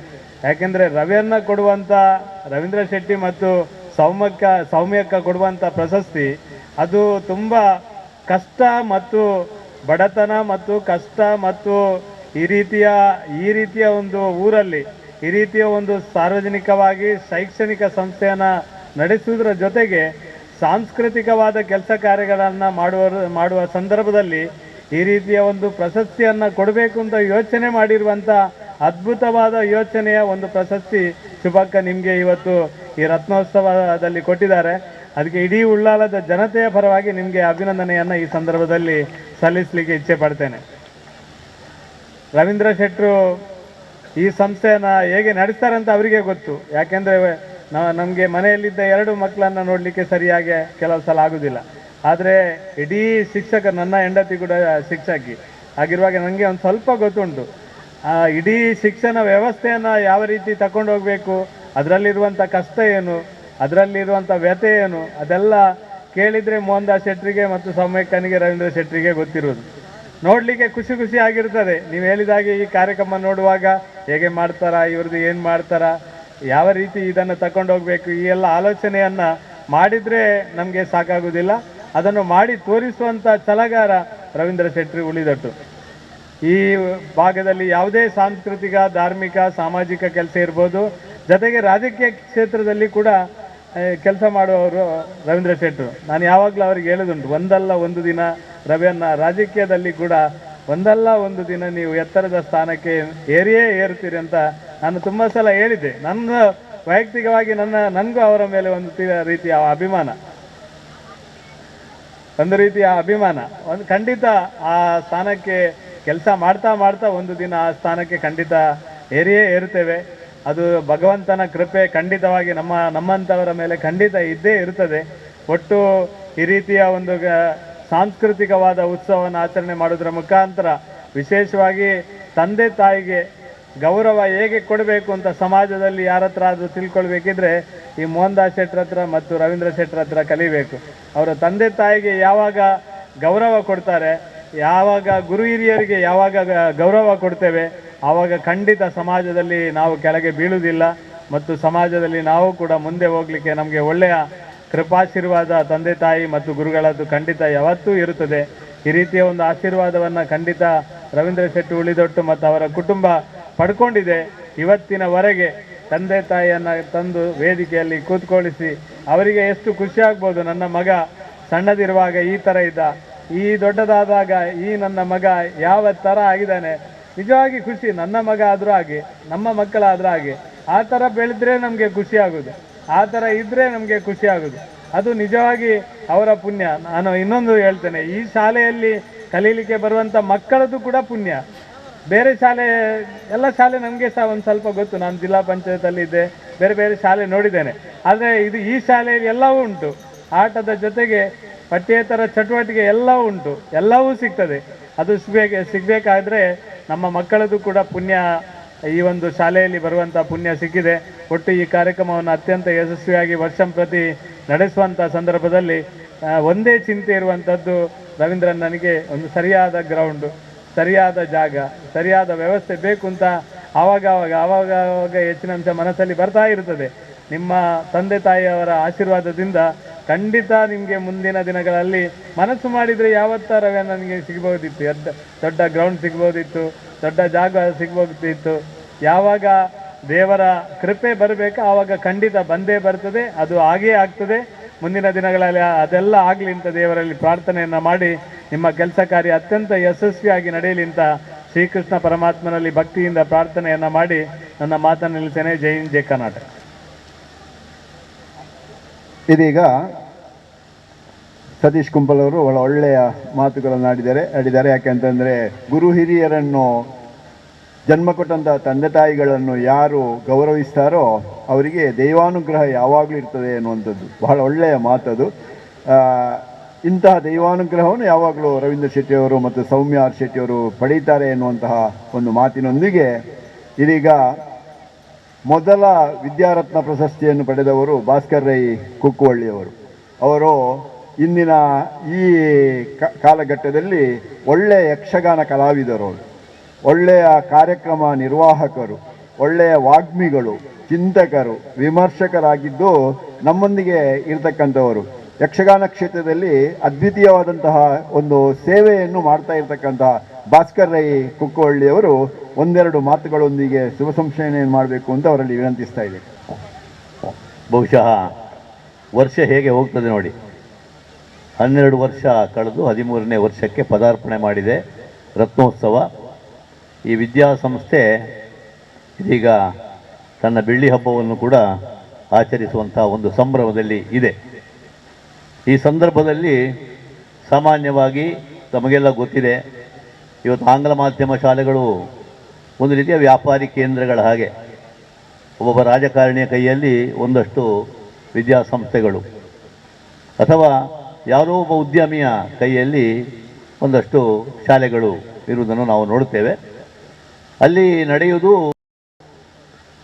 ವಿದ್ಯಾ ಅಭ್ಯಾಸದ ಜೊತೆಗೆ ಡೊನೇಷನ್ ಹಾವಳಿ ಅಥವಾ ಬೇರೆ ಬೇರೆ ರೀತಿಯದ್ದಾದಂತಹ ವ್ಯವಸ್ಥೆಗಳಿರ್ತವೆ. ಸಾಹಿತ್ಯ, ಸಂಸ್ಕೃತಿ, ಕಲೆ, ನಾಡು ನುಡಿ ಇದರ ಬಗ್ಗೆ ಚಿಂತನೆ ಮಾಡುವಂಥ ಅವಕಾಶಗಳು ಮಕ್ಕಳಿಗೆ ಇರುವುದಿಲ್ಲ. ಆ ಆಸಕ್ತಿಗೆ ತಕ್ಕಂತೆ ಹಾಗೆ ವೇದಿಕೆಗಳು ಇರುವುದಿಲ್ಲ. ಅಂಥ ಸಂದರ್ಭದಲ್ಲಿ ಆಂಗ್ಲ ಮಾಧ್ಯಮ ಶಾಲೆಯಲ್ಲಿ ಒಂದು ಕನ್ನಡದ ಕಾರ್ಯಕ್ರಮ ಇಷ್ಟು ಜೋರಾಗಿ ಈ ಒಂದು ದಶಕದಿಂದ ನಡೀತದೆ ಅಂತ ಇದ್ದರೆ ಅದರ ಹಿಂದೆ ಇರತಕ್ಕಂತಹ ಆ ಒಂದು ಸಂಸ್ಥಾಪಕರ ಒಂದು ಮನಸ್ಥಿತಿ ಮತ್ತು ಅವರದ್ದು ಹಿರಿಯರಿಂದ ಬಳಿವಳಿಯಾಗಿ ಬಂದಿರತಕ್ಕಂಥ ಸಂಸ್ಕೃತಿ, ಅದು ನಮ್ಮ ವಿದ್ಯಾರತ್ನ ಈ ಒಂದು ಸಂಸ್ಥೆಯಲ್ಲಿ ರವೀಂದ್ರ ಶೆಟ್ಟಿಯವರಿಗೆ ಬಹಳ ದೊಡ್ಡ ಆಶೀರ್ವಾದ ರೂಪದಲ್ಲಿ ಸಿಕ್ಕಿದೆ. ಹಾಗಾಗಿ ಆ ಕೃತಶಕ್ತಿ ಅವರಲ್ಲಿ ಬಂದಿದೆ. ಶಾಲಾ ವಾರ್ಷಿಕೋತ್ಸವನ್ನೇ ಮಾಡ್ತಾ ಬಂದಿದ್ದರು. ಅದರಲ್ಲಿಯೂ ಕೂಡ ಆದಷ್ಟು ಯಕ್ಷಗಾನವ ಇನ್ನಿತರ ಕಲೆಗಳನ್ನು ಬೆಳೆಸ್ತಾ ಇದ್ದರು. ಅದರ ಜೊತೆಗೆ ಯಾವುದೊಂದು ಪ್ರೇರಣೆ ಬಂತು. ನನಗೀಗಲೂ ನೆನಪುಂಟು, 2011ರಲ್ಲಿ ನಾನು, ರವೀಂದ್ರ ಶೆಟ್ಟರು ಮತ್ತು ಪುಷ್ಕಳ್ ಕುಮಾರ್ ಮೂರೇ ಮಂದಿ ವುಡ್ಲ್ಯಾಂಡ್ಸ್ ಹೋಟೆಲ್ನಲ್ಲಿ ಕೂತ್ಕೊಂಡು ನಮ್ಮನ್ನವರು ಕರೆದ್ರು. ಯಾಕೆ ಕರೆದ್ರು ಅಂತ ಗೊತ್ತಿಲ್ಲ. ಹೀಗೆ ಮಾತಾಡ್ತಾ ಇರುವಾಗ ಈಗ ಒಂದು ಮಾಡಬೇಕು ಅಂತ ಒಂದು ಅವರ ಮೆದುಳಿನಲ್ಲಿ ಮೂಡಿದಂಥ ಶಿಶು ಒಳ್ಳೆಯದು ಅಂತ ನಮಗೆ ಅನ್ನಿಸಿತು. ಬಹುಶಃ ಬೇರೆ ಬೇರೆ ಹೆಸರುಗಳನ್ನು ನಾವು ಸೂಚಿಸುವ ಕೊನೆಗೆ ರತ್ನೋತ್ಸವ ಇರಲಿ ಅಂತ ಅವರ ಬಾಯಿನಲ್ಲಿ ಬಂತು.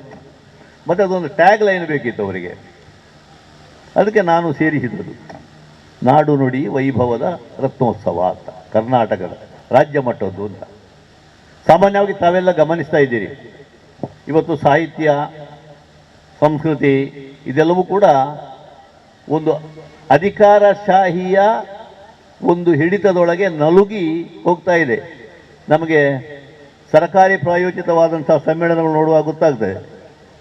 ಈ ಕ್ಷಣದವರೆಗೂ ಕೂಡ ದೊಡ್ಡ ದೊಡ್ಡ ವಿದ್ವಾಂಸರು ಕೂಡ ಸರ್ಕಾರದ ಪರವಾಗಿ ತುತ್ತೂರಿಯುತ್ತಾರೆ. ಬಹಳ ಬೇಸರ ಆಗ್ತದೆ. ಆದರೆ ಏನು ಮಾಡಲಿಕ್ಕೆ ಆಗೋದಿಲ್ಲ. ಯಾವುದೋ ಒಂದು ಹಂಗಿಗೆ ಅವರು ಒಳಪಟ್ಟಿದ್ದಾರೆ ಅಂತ ಅರ್ಥ. ಆಗ ಕುಂಪಲ ಅವರು ಹೇಳಿದ ಹಾಗೆ ಹುದ್ದೆಯ ಹಿಂದೆ ಹೋದವರು. ಹಾಗಾಗಿ ಆ ನೆಲೆಯಲ್ಲಿ ಅದೆಲ್ಲ ಆಗ್ತಾ ಇರುವಾಗ ವ್ಯವಸ್ಥೆಯನ್ನು ನೋಡಿ ಏನು ಮಾಡಲಿಕ್ಕೆ ಆಗದಂಥ ಒಂದು ಅಸಹಾಯಕ ಸ್ಥಿತಿಯಲ್ಲಿ ನಾವಿದ್ದೇವೆ. ಹಾಗಿದ್ರೆ ಆ ಹಂಗಿಲ್ಲದೆ ಏನಾದರೂ ಮಾಡಲಿಕ್ಕೆ ಸಾಧ್ಯವೋ? ಅದಕ್ಕೆ ಬಹುಶಃ ಇವತ್ತು ಗಟ್ಟಿಗತನದಿಂದ ಒಬ್ಬ ಇವತ್ತು ಕೂಡ ತಲೆ ಎತ್ತಿ ನಡೆಯಬಹುದಾದಂಥ ಒಂದು ವ್ಯಕ್ತಿ ಅಂದರೆ ಆಗ ನಾವು ಪ್ರಸ್ತಾಪ ಮಾಡಿದಂಥ ಮೋಹನ್ ಆಳ್ವರು. ಯಾರ ಹಂಗೂ ಇಲ್ಲ.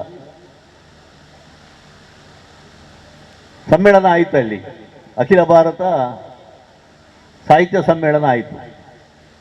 ಚೆನ್ನಾಗಿ ಮಾಡಿದರು. ಆಳ್ವರ ನೇತೃತ್ವದಲ್ಲಿ ಕಾರ್ಯಕ್ರಮ ಆಗುವುದಿದ್ರೆ ಅದು ಬಹಳ ದೊಡ್ಡ ಮಟ್ಟದಲ್ಲಿ ಆಗ್ತದೆ ಅಂತ ಲೆಕ್ಕ. ಆದರೆ ಅವರಿಗೆ ಸ್ವಾತಂತ್ರ್ಯ ಸ್ವಲ್ಪ ಕಡಿಮೆ ಆಯಿತು. ಆಗ ಯಾರ ಹಂಗು ಬೇಡ ಅಂತ ಹೇಳಿ ನುಡಿಸಿರಿ ಪ್ರಾರಂಭ ಮಾಡಿದರು. ಇವತ್ತಿಗೆ ಆಳ್ವಾಸ ನುಡಿಸಿರಿ ಅನ್ನುವಂಥದ್ದು ಜಗತ್ಪ್ರಸಿದ್ಧವಾಯಿತು. ಅಲ್ಲಿ ರಾಜಕಾರಣಿಗಳೊಂದೇ, ಜನಸಾಮಾನ್ಯರೊಂದೇ, ಸಾಹಿತಿಗಳು ಮಾತ್ರ ಮೇಲೆ. ದೊಡ್ಡ ದೊಡ್ಡ ರಾಷ್ಟ್ರ ಮಟ್ಟದ, ಅಂತಾರಾಷ್ಟ್ರ ಮಟ್ಟದ ವಿದ್ವಾಂಸರು ಬಂದು ನುಡಿಸಿರಿಯ ವೇದಿಕೆಯಲ್ಲಿ ಮಾತಾಡಿದರು. ಇವತ್ತು ಯಾವುದೇ ಸಾಹಿತ್ಯದ ಕಾರ್ಯಕ್ರಮಗಳಿಗೆ, ಬೇರೆ ಯಾವುದೇ ಕಾರ್ಯಕ್ರಮಗಳಿಗೆ ಒಂದು ಅಚ್ಚುಕಟ್ಟಿಗೆ, ಶಿಸ್ತಿಗೆ, ವ್ಯವಸ್ಥೆಗೆ ಆಮೇಲೆ ಸಮಯ ಪಾಲನೆಗೆ ಮಾದರಿ ಯಾವುದು ಅಂತ ಕೇಳಿದರೆ ಆಳ್ವಾಸ್ ನುಡಿಸಿರಿ, ಅದನ್ನು ಮಾಡಿ ತೋರಿಸಿದರು. ಬಹುಶಃ ಆ ರೀತಿಯಾದಂಥ ಒಂದು ಪ್ರೇರಣೆ ರವೀಂದ್ರ ಶೆಟ್ಟಿಗೂ ಸಿಕ್ಕಿರಬೇಕು. ನಾನು ಆಗಲೇ ಹೇಳಿದೆ, ಇದು ಮುಂದೊಂದು ದಿವಸ ಆ ಮಟ್ಟಕ್ಕೆ ಏರ್ತದೆ. ಶುಭಾ ಕೂಡ ಅವರನ್ನು ಆ ಮಾತುಗಳನ್ನು ಇವತ್ತಿಲ್ಲಿ ಉಲ್ಲೇಖಿಸಿದರು. ಹಾಗಾಗಿ ದೊಡ್ಡದ ಸಣ್ಣದ ರಾಜಕೀಯವಾದ ಹಂಗಿಲ್ಲದೆ ಮಾಡಿದಾಗ ನಿಜವಾದ ನಾಡು ನುಡಿಯ ಸೇವೆಯನ್ನು ಮಾಡುವುದಕ್ಕೆ ಸಾಧ್ಯ ಆಗ್ತದೆ, ಅಂಥವರಿಗೆ ಗೌರವವನ್ನು ಕೊಡುವುದಕ್ಕೆ ಸಾಧ್ಯ ಆಗ್ತದೆ. ಆ ನೆಲೆಯಲ್ಲಿ ಇವತ್ತು ವಿದ್ಯಾರತ್ನ ಶಾಲೆಯಲ್ಲಿ ನಡೀತಾ ಇರುವಂಥ ಕಾರ್ಯಕ್ರಮ ಇದು. ಈಗ ಹಾಗೆ ಮಾತಾಡಿದ್ದಕ್ಕೆ ಬಹುಶಃ ಮೊದಲ ಒಂದು ಪ್ರಶಸ್ತಿ ಕೊಡಬೇಕು ಅಂತ ಅವರಿಗೆ ಅನ್ನಿಸಿತು. ಅದು ನಿಮಗೆ ಬಿಟ್ಟದ್ದು ಅಂತ ಹೇಳಿ ಆ ಸಲ ನನ್ನನ್ನೇ ಅವರು ಆರಿಸಿದರು. ಮತ್ತು ಅದರ ಜೊತೆಗೆ ನಾನೊಂದು ಅಂಗಿಗನಾಗಿ ಈ ವ್ಯವಸ್ಥೆಯ ಜೊತೆಗೆ ನಾನು ಪ್ರತಿ ವರ್ಷ ಇದ್ದೇನೆ. ಈಗ ಬೇರೆ ಬೇರೆ ಈ ವಿದ್ಯಾರತ್ನ ಎನ್ನುವ ಪ್ರಶಸ್ತಿ ಅದು ಕೇವಲ ಸಾಹಿತ್ಯದ ಅಥವಾ ಬರಹಗಾರರಿಗೆ ಸಂಬಂಧಪಟ್ಟದ್ದು ಅಥವಾ ವಿದ್ವಾಂಸರಿಗೆ ಸಂಬಂಧಪಟ್ಟದ್ದಲ್ಲ. ಬೇರೆ ಬೇರೆ ಕ್ಷೇತ್ರದಲ್ಲಿ ಅದೆಲ್ಲವೂ ವಿದ್ಯೆಯೇ. ಈಗ ಪದಕಲ್ ವಿಶ್ವಭಟ್ರಿಗೆ ಗೊತ್ತು 64 ವಿದ್ಯೆಗಳು, ಒಂದೆರಡಲ್ಲ. ಅದರಲ್ಲಿ ಒಬ್ಬ ರತ್ನಪ್ರಾಯನಾದವ ಯಾರಾದರೂ ಇರ್ತಾನೆ. ಅದು ವ್ಯಾಪಾರವೂ ಇರ್ಬೋದು, ಅಥವಾ ರಾಜಕೀಯವೂ ಇರ್ಬೋದು, ಧರ್ಮವೂ ಇರ್ಬೋದು.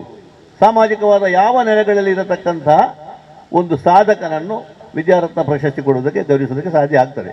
ಪಕ್ಕನೆ ನಮಗೆ ಕಾಣುವುದು ಸಾಹಿತ್ಯಕ್ಕೆ ಸಂಬಂಧಪಟ್ಟದ್ದು ಅಂತ. ಆದರೆ ಇಷ್ಟು ವರ್ಷಗಳೂ ಕೂಡ ಆಯ್ಕೆ ಮಾಡಿ ಬಂದದ್ದು ಬಹಳ ಒಳ್ಳೆಯ ರೀತಿಯದ್ದಾದಂತಹ ಆಯ್ಕೆ ನಡೆದಿದೆ. ಕೆಲವು ಸಲ ನಾವೆಲ್ಲ ಸಮಾಲೋಚನೆ ಮಾಡ್ತೇವೆ, ಕೆಲವು ಸಲ ಯಾರಿಗೋ ಒಂದು ಅವರದ್ದೇ ಆದಂತಹ ಸಂಕಲ್ಪವನ್ನು ಮಾಡ್ತಾರೆ. ಆದರೂ ಕೂಡ ಅನರ್ಹರಿಗೆ ಅದು ಹೋಗಲಿಲ್ಲ. ಅಂತಾರಾಷ್ಟ್ರೀಯ ಖ್ಯಾತಿಯ ಡಾಕ್ಟರ್ BM ಹೆಗ್ಡೆ ಅವರಿಗೆ ಕೊಟ್ಟಿದ್ದಾರೆ, ಅಮೃತ ಸೋಮೇಶ್ವರರಿಗೆ ಕೊಟ್ಟಿದ್ದಾರೆ. ಸ್ವಲ್ಪ ವರ್ಷದಲ್ಲಿ ಹೆಚ್ಚು ಕಮ್ಮಿ ಆಗಿರಬಹುದು. ನಮ್ಮ ಆರ್ಥೋಪೆಡಿಕ್ ಡಾಕ್ಟರ್ ಶಾಂತರಾಮ್ ಶೆಟ್ಟಿ ಅವರಿಗೆ, ಗುರುಕಿರಣಿಗೆ ಕೊಟ್ಟಿದ್ದಾರೆ. ಹೀಗೆ ಈ ಸಾಲು ನಮಗೆ ಹೆಸರುಗಳ ಪಟ್ಟಿಯನ್ನು ನೋಡ್ತಾ ಹೋದರೆ ಎಲ್ಲರೂ ಕೂಡ ಒಬ್ಬರು ದೊಡ್ಡ ಸಾಧಕರು. ಆ ರೀತಿಯ ಸಾಧಕರಿಗೆ ಅದು ಬಂದಿದೆ. ಈ ಸಲ ಶುಭಾ ಮರವಂತೆಯವರು ನನಗೆ ಬಹಳ ಹಿಂದಿನಿಂದಲೂ ಅವರ ಪರಿಚಯ. ಈಗ ಅವರು ಕೇಳಿದರೆ ನಮ್ಮನ್ನು ಬಹಳ ಮೊದಲಿಂದಲೂ ತಿಳಿದವರು ಅಂತ ಹೇಳ್ತಾರೆ.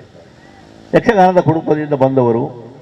ಬಹುಶಃ ನಾವು ಯಕ್ಷಪ್ರಮೀಳ ಮಾಡುವಾಗ 2004ರಲ್ಲಿ ನಾನು ಕರ್ನಾಟಕ ಜಾನಪದ ಯಕ್ಷಗಾನ ಅಕಾಡೆಮಿ ಸದಸ್ಯನಾಗಿದ್ದಾಗ ಕರ್ನಾಟಕ ಮಟ್ಟದ ಮಹಿಳಾ ಯಕ್ಷಗಾನ ಸಮ್ಮೇಳನ ಮಂಗಳೂರಿನಲ್ಲಿ ಮಾಡಿದ್ದೆವು, 2 ದಿವಸದ ಕಾರ್ಯಕ್ರಮ. ಆಗ ಯಕ್ಷಪ್ರಮೀಳ ಅಂತ ಒಂದು ಪುಸ್ತಕವನ್ನು ತಂದೆವು. ಬಹುಶಃ ಆ ಸಂದರ್ಭದಲ್ಲಿ ಅವರನ್ನು ಸಂಪರ್ಕಿಸಿದ್ದಾರೆ. ಆಮೇಲೆ ಅವರ ಹೆಸರು ಕೇಳ್ತಾ ಬಂದೇನೆ. ಈಗ ಮೊನ್ನೆ ದೂರದರ್ಶನದಲ್ಲಿ ನಮಗೆ ಒಂದು ಸಲ ಹೋದಾಗ ಹರಟೆ ಕಾರ್ಯಕ್ರಮದಲ್ಲಿ ಅವರು ಭೇಟಿಯಾದರು. ಆಳ್ವಾಸ್ ಸಂಸ್ಥೆ ಕೂಡ ಕೆಲವು ಸಲ ಅವರು ಬಂದಿದ್ದರು. ಹಾಗಾಗಿ ಅವರು ಮಾಡ್ತಾ ಇರುವಂಥ ಅವರ ಸನ್ಮಾನ ಪತ್ರವನ್ನು ನಾವು ಓದುವಾಗ ಗೊತ್ತಾಯಿತು ಅವರ ಸಾಧನೆ ಬಹಳ ದೊಡ್ಡದು. ಸಾಹಿತ್ಯದ ಎಲ್ಲ ವಿಭಾಗದಲ್ಲಿ ಕೂಡ ಕೈಯಾಡಿಸಿದ್ದಾರೆ, ಸಂಪನ್ಮೂಲ ವ್ಯಕ್ತಿಗಳಾಗಿ ಭಾಗವಹಿಸಿದ್ದಾರೆ. ರಾಷ್ಟ್ರ ಮಟ್ಟದ ಕಾರ್ಯಕ್ರಮದಲ್ಲಿ ಕೂಡ ಭಾಗವಹಿಸಿರುವಂಥದ್ದು. ಎಳೆಯ ವಯಸ್ಸಿನಲ್ಲಿ ಅಷ್ಟು ಸಾಧನೆಯನ್ನು ಮಾಡಿದಂಥವರು ನಿಜವಾದ ವಿದ್ಯಾರತ್ನ ಪ್ರಶಸ್ತಿಗೆ ಅರ್ಹತೆಯನ್ನು ಪಡ್ಕೊಂಡು ಅದನ್ನು ಅವರು ಇವತ್ತು ಸ್ವೀಕರಿಸಿರುವಂಥದ್ದು ನನಗೆ ವೈಯಕ್ತಿಕವಾಗಿ ಕೂಡ ತುಂಬ ಸಂತೋಷವನ್ನು ತಂದಿದೆ. ಪಾದೇಕಲ್ಲು ವಿಷ್ಣು ಭಟ್ರು ನಾವು ಬಹಳ ದೀರ್ಘಕಾಲದ ಒಡನಾಡಿಗಳು. ನಾವು ಒಂದು ರೀತಿಯಲ್ಲಿ ನಮ್ಮಲ್ಲಿ ಕೂಡ ಒಂದು ಸಮಾನವಾದ ವ್ಯಸನ ಅದೇ ಯಕ್ಷಗಾನ. ನಾವು ಜೊತೆ ಅರ್ಥ ಹೇಳಿದ್ದೆವು ತುಂಬ. ಅವರ ಹೆಬ್ಬರಿಗೆ ನಾನು ಹೋಗಿದ್ದೆ, ಹತರಾಡಿಗೆ ಹೋಗಿದ್ದೆ. ಇಲ್ಲಿ ಕೂಡ ಕೆಲವು ಕಡೆ ನಾವೆಲ್ಲ ಯಕ್ಷಗಾನದಲ್ಲಿ ಭಾಗವಹಿಸಿದ್ದು ಕೂಡ ಉಂಟು. ಸಾಹಿತ್ಯದ ಸಂಬಂಧಿ ಕಾರ್ಯಕ್ರಮಗಳಲ್ಲಿ ಕೂಡ ಅವರ ಜೊತೆ ಬೇರೆ ಬೇರೆ ಸಂದರ್ಭಗಳಲ್ಲಿ ವೇದಿಕೆಯನ್ನು ಹಂಚಿಕೊಂಡದ್ದು ಕೂಡ ಉಂಟು. ಬಹಳ ದೊಡ್ಡ ಆಯ್ಕೆ ಆಗಿದೆ. ಅಧ್ಯಕ್ಷರ ಒಂದು ಸ್ಥಾನಕ್ಕೂ ಕೂಡ ಪ್ರತಿ ವರ್ಷ ಕೂಡ ಪಾಲ್ತಾಡಿ ರಾಮಕೃಷ್ಣಾಚಾರ್ಯರು, ಮೊಗಸಾಲೆಯವರು, ಸುಬ್ರಾಯ ಚುಕ್ಕಾಡಿಯವರು, ಆರಾಮಿತ್ರ ಅವರು ಬೆಂಗಳೂರಿನವರು. ಹೀಗೆ ಈ ಪರಂಪರೆಯಲ್ಲಿ ಇವತ್ತು ಬಹುಶ್ರುತ ವಿದ್ವಾಂಸರಾದಂಥ ಪಾದೇಕಲ್ಲು ವಿಷ್ಣು ಭಟ್ರು ದೊಡ್ಡ ಭಾಷಾ ಪಂಡಿತರು, ದೊಡ್ಡ ಸಾಹಿತಿಗಳು. ಅವರ ಕುಟುಂಬವೇ, ಪಾದೇಕಲ್ಲು ಕುಟುಂಬವೇ ಸಂಸ್ಕೃತ ಭೂಯಿಷ್ಠವಾದಂಥ ಒಂದು ಕುಟುಂಬ. ಹಾಗಾಗಿ ಯಕ್ಷಗಾನ ಇರ್ಬೋದು, ಸಾಹಿತ್ಯದ ಬೇರೆ ಬೇರೆ ಪ್ರಕಾರಗಳಿರ್ಬೋದು, ಇದೆಲ್ಲವನ್ನು ಕೂಡ ಅಭ್ಯಾಸ ಮಾಡಿ ನಾಡು ನುಡಿಗೆ ಸೇವೆಯನ್ನು ಕೊಟ್ಟಂತಹ ಬಹಳ ದೊಡ್ಡ ಪಂಡಿತ ಪರಂಪರೆ ಇದೆ. ಆ ಪರಂಪರೆಯ ಒಬ್ಬ ಪ್ರತಿನಿಧಿಯಾಗಿ ಇವತ್ತು ಬೆಳಗಿನಿಂದ ಸಂಜೆಯವರೆಗೆ ನಮ್ಮ ಜೊತೆ ಇರತಕ್ಕಂಥದ್ದು ಸಹೃದಯ ವಿದ್ವಾಂಸರಿಗೆ ಮಾತ್ರ ಸಾಧ್ಯ. ಅದು ಕೂಡ ನಿನ್ನೆ ಮಂಡ್ಯ ಸಮ್ಮೇಳನಕ್ಕೆ ಹೋಗಿ ಬಂದು ರಾತ್ರಿ ಪ್ರಯಾಣ ಮಾಡಿ ಇವತ್ತು ಅವರು ಇಡೀ ದಿವಸ ಇಲ್ಲಿ ಕೂತಿದ್ದಾರೆ ಅಂತ ಹೇಳಿದರೆ ಅದು ಸಾಹಿತ್ಯದ ಮೇಲೆ ಒಂದು ರೀತಿ ತಪಸ್ಸಿನ ಹಾಗೆ ಅದರ ಮೇಲೆ ಅವರು ಕೆಲಸ ಮಾಡಿದ್ದಾರೆ ಎನ್ನುವುದಕ್ಕೆ ಸಾಕ್ಷಿ. ಹಾಗಾಗಿ ಅಂತಹ ಮಹನೀಯರು ಇವತ್ತು ಸರ್ವಾಧ್ಯಕ್ಷರಾಗಿದ್ದಾರೆ. ಒಳ್ಳೆಯ 2 ಗೋಷ್ಠಿಗಳು ಕೂಡ ನಡೆದಿವೆ. ಪ್ರತಿ ವರ್ಷ ನಡೆಯುವ ರೀತಿಯಲ್ಲಿ ಮಕ್ಕಳ ಕಾರ್ಯಕ್ರಮವನ್ನು ಕೂಡ ಅದರಲ್ಲಿ ಜೋಡಿಸಿಕೊಂಡಿದ್ದಾರೆ ಅಂತ ಹೇಳಿದರೆ, ಮುಂದಿನ ದಿನಗಳಲ್ಲಿ ಇದನ್ನು ಮುಂದುವರಿಸಿಕೊಂಡು ಹೋಗಬೇಕಾದವರು ನಮ್ಮ ಮುಂದಿನ ತಲೆಮಾರಿನ ಈ ಮಕ್ಕಳು. ಅವರಲ್ಲಿ ಕೇವಲ ಮಾರ್ಕು ತಗೊಳ್ಳೋದಕ್ಕೆ ಮಾತ್ರ ವಿದ್ಯಾಭ್ಯಾಸ ಅಲ್ಲ, ಅದರ ಜೊತೆಗೆ ತರಗತಿಯ 4 ಗೋಡೆಗಳ ನಡುವೆ ನಾವು ಜೀವನದ ಪಾಠವನ್ನು ಕಲಿಬೇಕಾಗ್ತದೆ. ವಾಕ್ಯದ 2 ಸಾಲಿನ ಮಧ್ಯದಲ್ಲಿರತಕ್ಕಂಥ ನಿರ್ವಾತವನ್ನು ಅರ್ಥವಿಸಿಕೊಳ್ಳುವಂತಹ ರೀತಿಯಲ್ಲಿ ನಮ್ಮ ವಿದ್ಯಾಭ್ಯಾಸ ಸಾಗಬೇಕು. ಹಾಗಾಗಿ ಲೌಕಿಕ, ಪಾರಮಾರ್ಥಿಕ, ಆಧ್ಯಾತ್ಮಿಕ ಮತ್ತು ಎಲ್ಲ ರೀತಿಯದ್ದಾದಂತಹ ವಿದ್ಯೆಯೂ ಸೇರಿ, ರೀಡಿಂಗ್, ರೈಟಿಂಗ್, ಅರಿಥ್ಮ್ಯಾಟಿಕ್ ಅಂತ ಹೇಳಿ ಕೇವಲ 3 R's ಅಲ್ಲ ನಮ್ಮ ವಿದ್ಯಾಭ್ಯಾಸ. ಅದರ ಜೊತೆಗೆ ಜೀವನದ ಮೌಲ್ಯಗಳನ್ನು ಕಲಿಸಿಕೊಡುವಂಥದ್ದು ವಿದ್ಯಾಭ್ಯಾಸ ಎನ್ನುವುದು ಮಕ್ಕಳಿಗೆ ಅರ್ಥ ಆಗಬೇಕು ಅಂತ ಇದ್ದರೆ, ಇವತ್ತು ಬಹಳ ಕಷ್ಟ ಏನು ಅಂತ ಹೇಳಿದರೆ, ನಮ್ಮ ಪಠ್ಯಕ್ರಮದಲ್ಲಿ ಯಾವುದೇ ರೀತಿಯಾದಂತಹ ಸಾಹಿತ್ಯದ ವಿಚಾರಗಳು, ನಮ್ಮ ಪುರಾಣಗಳ ವಿಷಯಗಳು ಅಥವಾ ಬೇರೆ ಯಾವುದೇ ರೀತಿಯ ಸಂಸ್ಕೃತಿಯ ಪಾಠಗಳು ಆಗ್ತಾ ಇಲ್ಲ. ಅಲ್ಲಿ ಕೇವಲ ನಾನು ಆಗಲೇ ಹೇಳಿದ ಹಾಗೆ ಅಂಕಗಳನ್ನು ಪಡೆಯುವಂಥ ರೀತಿಯಲ್ಲಿ ವಿದ್ಯಾಭ್ಯಾಸ ಆಗ್ತಾ ಇರುವಂಥದ್ದು. ಹಾಗಾಗಿ ಅಂತಹ ಸಂಸ್ಥೆಗಳಲ್ಲಿ ಇಂತಹ ವೇದಿಕೆಗಳು ಸೃಷ್ಟಿಯಾದಾಗ ಆ ಮೂಲಕವಾದರೂ ಕೂಡ ಪ್ರಪಂಚ ಹೀಗುಂಟು ಅಂತ ಅರ್ಥ ಮಾಡಿಕೊಳ್ಳಲಿಕ್ಕೆ ಕಣ್ಣು ಬಿಡುತ್ತಾ ಇರುವಂತಹ ಮಕ್ಕಳಿಗೆ ಸಾಧ್ಯ ಆಗ್ತದೆ. ಆ ಕೆಲಸವನ್ನು ರವೀಂದ್ರ ಶೆಟ್ಟರು ದಂಪತಿಗಳು ಬಹಳ ಪ್ರಯಾಸನ ಮಾಡ್ತಾ ಇದ್ದಾರೆ. ಆಗಲೇ ಹೇಳಿದರು ನಮ್ಮ ಅಧ್ಯಕ್ಷರು, ಇವತ್ತು ಸ್ವಲ್ಪ ಯೂಟ್ಯೂಬ್ಗಳಲ್ಲಿ ನಾನು ಕೇಳಿದೆ, ಬಹಳ ದಿನಬಳಕೆಯಲ್ಲಿ ನಾವು ಬಳಸುವಂತಹ ಸಶಕ್ತವಾದಂತಹ ಕೆಲವು ಶಬ್ದಗಳೇ ನಮ್ಮಿಂದ ಮರೆಯಾಗಿ ಹೋಗ್ತಾ ಇದ್ದಾವೆ ಅಂತ ಹೇಳಿ, ಕನ್ನಡ ಆಗಲಿ ತುಳು ಆಗಲಿ. ದಿನಬಳಕೆಯಲ್ಲಿ ನಾವು ಪ್ರಯೋಗ ಮಾಡ್ತಿರುವಂತಹ ಬಸ್ ಮಿಸ್ ಆಯಿತು ಅಲ್ವಾ, ತಡ ಆಯಿತು ಅಥವಾ ಕಡೆಸೆಂಡ್ ಅಂತ ಹೇಳುವವರಿಲ್ಲ ಈಗ. ಹಾಗಾಗಿ ದಿನಬಳಕೆಯಲ್ಲಿ ನಾವು ಬಯಸುವಂಥ ಸತ್ವಭರಿತವಾದಂತಹ ಶಬ್ದಗಳು, ಅದು ತಾಯ್ಬೇರದು, ನಮ್ಮ ಆಗಲಿ ತುಳುವಾಗಲಿ, ಅದು ಮನೆಯಿಂದ ನಮಗೆ ಕಲಿಯುವಂಥದ್ದು. ಅದೇ ಇಲ್ಲ ಆಗಿ ಇದು ಇವತ್ತು ಏನಾಗಿದೆ ಅಂತ ಹೇಳಿದರೆ, ಎಲ್ಲದಕ್ಕೂ ಆಂಗ್ಲ ಪದಗಳನ್ನು ಸೇರಿಸಿಕೊಳ್ಳುವಂಥ ಒಂದು ಸ್ಥಿತಿ ನಡೀತದೆ. ಅದು ಹಿಂದಿನ ಕಾಲದಲ್ಲಿ ಇತ್ತು. ಕನ್ನಡದೊಡನೆ ಕರಿಮಣಿ ಸರದಲ್ಲೂ ಕೆಂಬವಳಂ ಸೇರಿದ ಹಾಗೆ ನಾವು ಸಂಸ್ಕೃತ ಪದಗಳನ್ನು ಬಳಸುವಂಥದ್ದು ಇತ್ತು. ಆದರೆ ಈಗ ಅದು ಯಾವುದಲ್ಲ, ಇಂಗ್ಲೀಷೇ. ಹಿಂದಿ ಆದರೂ ಅದಿತ್ತು, ಇಂಗ್ಲೀಷನ್ನೇ ಬಳಸಿಕೊಂಡು ನಾವು ಏನು ಅಕ್ಷರಾಭ್ಯಾಸ ಇಲ್ಲದವರು ಕೂಡ ಬಹಳ ಸುಲಭವಾಗಿ ಮಾತಾಡಿಬಿಡ್ತಾರೆ. ಹೀಗಾಗಿ ಒಂದು ರೀತಿ ಅಪಭ್ರಂಶ ರೂಪದಲ್ಲಿ ನಮ್ಮ ದೈನಂದಿನ ವ್ಯವಹಾರ ನಡೀತಾ ಇರುವಂಥದ್ದನ್ನು ತಪ್ಪಿಸಿ ಬಹುಶಃ ಒಂದು ಒಳ್ಳೆಯ ರೀತಿಯ ನಾಡು ನುಡಿಯ ಸೇವೆಯನ್ನು ಮಾಡುವುದಕ್ಕೆ ಒಂದು ಅವಕಾಶಗಳನ್ನು ಇಂತಹ ಕಾರ್ಯಕ್ರಮಗಳು ಮಾಡಿಕೊಡ್ತವೆ. ಹಾಗಾಗಿ ಹೀಗೆ ಮುಂದುವರಿಯಲಿ. ಸಂಸ್ಥೆಯ ಒಂದು 25ನೇ ವರ್ಷದ ನಂತರ ನಮ್ಮ ಈ ರತ್ನೋತ್ಸವ ಕೂಡ ಅದೇ ರೀತಿಯ ಒಂದು ವೈಭವದಿಂದ ನಡೆಯಲಿ ಅಂತ ಹೇಳ್ತಾ, ವಿಶೇಷವಾಗಿ ಮತ್ತೊಮ್ಮೆ ಶುಭಾ ಮರಂತಿಯವರಿಗೆ ನಾನು ಅಭಿನಂದನೆಗಳನ್ನು ಸಲ್ಲಿಸಿ ಸರ್ವಾಧ್ಯಕ್ಷರಿಗೆ ವಂದಿಸಿ ನನ್ನ ಮಾತನ್ನು ಮುಗಿಸ್ತೇನೆ. ನಮಸ್ಕಾರ. ಇಲ್ಲೊಬ್ಬರು ಸಾಧಕರಿದ್ದಾರೆ, ಅಂದರೆ ಉದ್ಯಮ ಕ್ಷೇತ್ರದಲ್ಲಿ ಅದ್ವಿತೀಯವಾದಂಥ ಸಾಧನೆಯನ್ನು ಮಾಡಿದವರು. ಇದೀಗ ಬೆಂಗಳೂರಿನಲ್ಲಿ ಉದ್ಯಮಿಯಾಗಿ ಕೆಲಸವನ್ನು ನಿರ್ವಹಿಸ್ತಾ ಇದ್ದಾರೆ. ಅನೇಕ ಜನಗಳಿಗೆ ಅವರು ಉದ್ಯೋಗವನ್ನು ಕೂಡ ಕೊಟ್ಟಂಥ ಒಬ್ಬ ಉದ್ಯಮಿ ಅವರು ನಮ್ಮೊಂದಿಗಿದ್ದಾರೆ. ಸದಾನಂದ ಶೆಟ್ಟಿಯವರು. ದಯವಿಟ್ಟು ಸದಾನಂದ ಶೆಟ್ಟಿಯವರು 2 ಮಾತುಗಳನ್ನು ಆಡಬೇಕು ಅಂತ ಅವರಲ್ಲಿ ವಿನಂತಿಸ್ತಾ ಇದ್ದೇನೆ. ವೇದಿಕೆಯ ಮೇಲಿರುವ ಎಲ್ಲ ಗಣ್ಯರಿಗೆ, ವೇದಿಕೆಯ ಮುಂಭಾಗದಲ್ಲಿರುವ ತಮಗೆಲ್ಲರಿಗೂ ನಮಸ್ಕಾರಗಳು. ಈ ಕಾರ್ಯಕ್ರಮದ ಬಗ್ಗೆ ಹೆಚ್ಚಾಗಿ ನನಗೆ ಮಾತಾಡಲಿಕ್ಕೆ ಗೊತ್ತಿಲ್ಲ. ಆದರೂ ನಮ್ಮ ಆತ್ಮೀಯರಾದಂಥ ನನ್ನ ಬ್ರದರ್ ರವಿಯಣ್ಣನವರು ಬಹಳ ವರ್ಷದಿಂದ ರತ್ನೋತ್ಸವ ಕಾರ್ಯಕ್ರಮವನ್ನು ಬಹಳ ವಿಜೃಂಭಣೆಯಿಂದ ಯಶಸ್ವಿಯಿಂದ ನಡೆಸ್ಕೊಂಡು ಬರ್ತಾ ಇದ್ದಾರೆ ಅನ್ನೋದನ್ನು ಕೇಳಿದ್ದೇನೆ. ನಮ್ಮನ್ನು ತುಂಬ ಸಲ ಕರೆದಿದ್ದಾರೆ, ಆದರೆ ನಮಗೆ ಬರಲಿಕ್ಕೆ ಆಗಿಲ್ಲ. ಇಂಥ ಒಂದು ಕಾರ್ಯಕ್ರಮವನ್ನು ಇಷ್ಟು ಬೆಳಿಗ್ಗೆಯಿಂದ ಸಾಯಂಕಾಲವರೆಗೆ ನಾನು ಕಣ್ಣಾರೆ ನೋಡಿದ್ದೇನೆ. ಇಷ್ಟು ಬಹಳ ವಿಜೃಂಭಣೆಯಿಂದ ಯಶಸ್ವಿಯಾಗಿ ನಡೆಸುವುದು ಅಷ್ಟು ಸುಲಭದ ಮಾತಲ್ಲ. ಆದರೆ ರವಿಯಣ್ಣನ ಬಗ್ಗೆ ಒಂದು ಸೂಕ್ಷ್ಮವಾಗಿ ಹೇಳುವುದಿದ್ದರೆ, ನಾನು ಗಮನಿಸಿದ್ದು ಒಂದು ಚಿಕ್ಕ ಮಗುವಿನಿಂದ ಹಿಡಿದು ಹಿರಿಯರವರೆಗೆ ಯಾವ ರೀತಿಯಲ್ಲಿ ಗೌರವದಿಂದ ನೋಡ್ಕೋಬೇಕು ಅನ್ನೋದನ್ನು ರವಿಯಣ್ಣನನ್ನು ನೋಡಿ ಕಲಿಬೇಕು. ಬೇರೆಯವರಿಗೆ ಗೌರವ ಕೊಡುವುದರಿಂದ ತನ್ನ ಗೌರವ ಹೆಚ್ಚಾಗುತ್ತದೆ ಅನ್ನೋದಕ್ಕೆ ರವಿಯಣ್ಣನೇ ಉತ್ತಮ ಉದಾಹರಣೆ. ಅದೇ ರೀತಿ ಯಾವುದೇ ಒಂದು ಸಂಸ್ಥೆ ಇರ್ಬೋದು, ಅದು ಉದ್ಯಮ ಇರ್ಬೋದು, ವಿದ್ಯಾಸಂಸ್ಥೆ ಇರ್ಬೋದು, ನಡೆಸೋದು ಅಷ್ಟು ಸುಲಭವಲ್ಲ. ಅಂಥದ್ರಲ್ಲಿ ಇಂಥ ಒಂದು ದೊಡ್ಡ ವಿದ್ಯಾಸಂಸ್ಥೆಯ ಜೊತೆಗೆ ಇಂಥ ಒಂದು ಸಾರ್ವಜನಿಕ ಕಾರ್ಯಕ್ರಮವನ್ನು ಬಹಳ ಯಶಸ್ವಿಯಾಗಿ ನಡೆಸುವುದು ಒಬ್ಬನಿಂದ ಕಷ್ಟ ಸಾಧ್ಯ. ಅವರ ಜೊತೆಯಲ್ಲೇ ಅವರ ಧರ್ಮಪತ್ನಿ ಸೌಮ್ಯಕ್ಕನವರು ಕೂಡ ಜೊತೆಗೂಡಿ ಎಲ್ಲ ಜವಾಬ್ದಾರಿಯನ್ನು ತಗೊಂಡು ಕೆಲಸ ಮಾಡುವುದನ್ನು ನಾವು ಕಣ್ಣಾರೆ ನೋಡಿದ್ದೀವಿ. ಅವರ ಸೌಮ್ಯಕ್ಕ ಇತ್ತೀಚಿನ ದಿನಗಳಲ್ಲಿ ಸಂಘ ಸಂಸ್ಥೆಗಳಲ್ಲೂ ಜವಾಬ್ದಾರಿಯನ್ನು ತಗೊಂಡು ಕೆಲಸ ಮಾಡುವುದನ್ನು ನಾನು ನೋಡಿದ್ದೀನಿ, ಕೇಳಿದ್ದೀನಿ. ರವಿಯಣ್ಣನಿಗೆ ಅವರ ರಾಜಕೀಯ ಕ್ಷೇತ್ರ ಇರ್ಬೋದು, ಸಾಮಾಜಿಕ ಕ್ಷೇತ್ರ ಇರ್ಬೋದು, ವಿದ್ಯಾಕ್ಷೇತ್ರ ಇರ್ಬೋದು, ಎಲ್ಲ ಕ್ಷೇತ್ರಗಳಲ್ಲಿ ಇನ್ನು ಮುಂದೇನು ಇಂಥ ರತ್ನೋತ್ಸವ ಕಾರ್ಯಕ್ರಮ ತುಂಬ ವಿಜೃಂಭಣೆಯಿಂದ ಯಶಸ್ವಿಯಾಗಿ ನಡೀಲಿ ಅಂತ ಹೇಳ್ಬಿಟ್ಟು ಆ ದೇವರಲ್ಲಿ ಪ್ರಾರ್ಥನೆಯನ್ನು ಮಾಡ್ತಾ, ಯಾಕಂತಂದರೆ ನಾನು ಈ ಕಾರ್ಯಕ್ರಮಕ್ಕೆ ಪ್ಲ್ಯಾನ್ ಮಾಡಿ ಬಂದಿದ್ದಲ್ಲ, ಅದೇ ನಿರೀಕ್ಷಿತವಲ್ಲ, ಸಾರಿ, ಅನಿರೀಕ್ಷಿತವಾಗಿ ಕಾರ್ಯಕ್ರಮಕ್ಕೆ ಸೇರುವಂಥ ಭಾಗ್ಯ ಸಿಕ್ತು. ಈ ಕಾರ್ಯಕ್ರಮದಲ್ಲಿ ಪಾಲ್ಗೊಂಡು 2 ಮಾತುಗಳು ರವಿಯಣ್ಣನ ಬಗ್ಗೆ 2 ಅನಿಸಿಕೆಯನ್ನು ಹಂಚಿಕೊಳ್ಳುವಂಥ ಅವಕಾಶ ಮಾಡಿಕೊಟ್ಟಿದ್ದಕ್ಕೆ ಎಲ್ಲರಿಗೂ ವಂದನೆಗಳು. ಧನ್ಯವಾದಗಳು ಸದಾನಂದ ಶೆಟ್ಟಿ ಅವರಿಗೆ. ಇದೀಗ ನಾವು ಕಾರ್ಯಕ್ರಮದ ಕೊನೆಯ ಹಂತಕ್ಕೆ ಬರ್ತಾ ಇದ್ದೇವೆ. ನಮ್ಮ ಹಿರಿಯರು, ವಿದ್ವಾಂಸರು ಆಗಿರ್ತಕ್ಕಂಥ ಮತ್ತು ಈ ಸಮ್ಮೇಳನದ ಸರ್ವಾಧ್ಯಕ್ಷರು ಆಗಿರ್ತಕ್ಕಂತಹ ಡಾಕ್ಟರ್ ವಿಷ್ಣು ಭಟ್ ಅವರನ್ನು ಅಭಿನಂದಿಸುವಂಥದ್ದು ಅದು ಧರ್ಮ, ಅದು ನಮ್ಮ ಕರ್ತವ್ಯ. ಅದರ ಮೊದಲು ಅವರ ಪರಿಚಯವನ್ನು ಸಭೆಯ ಮುಂದಿಡಬೇಕು ಅಂತ ನಾನು ಈ ವಿದ್ಯಾಸಂಸ್ಥೆಯ ಅಧ್ಯಾಪಕರಾದಂಥ ನವೀನ್ರಲ್ಲಿ ವಿನಂತಿಸ್ತಾ ಇದ್ದೇನೆ. ಅದು ನಾವು ಕೊಡುವಂಥ ಗೌರವ, ಅದನ್ನು ತಾವು ಸಂತೋಷಪೂರ್ವಕವಾಗಿ ಸ್ವೀಕರಿಸಬೇಕು ಅಂತಲೂ ವಿನಂತಿಸ್ತಾ ಇದ್ದೇನೆ.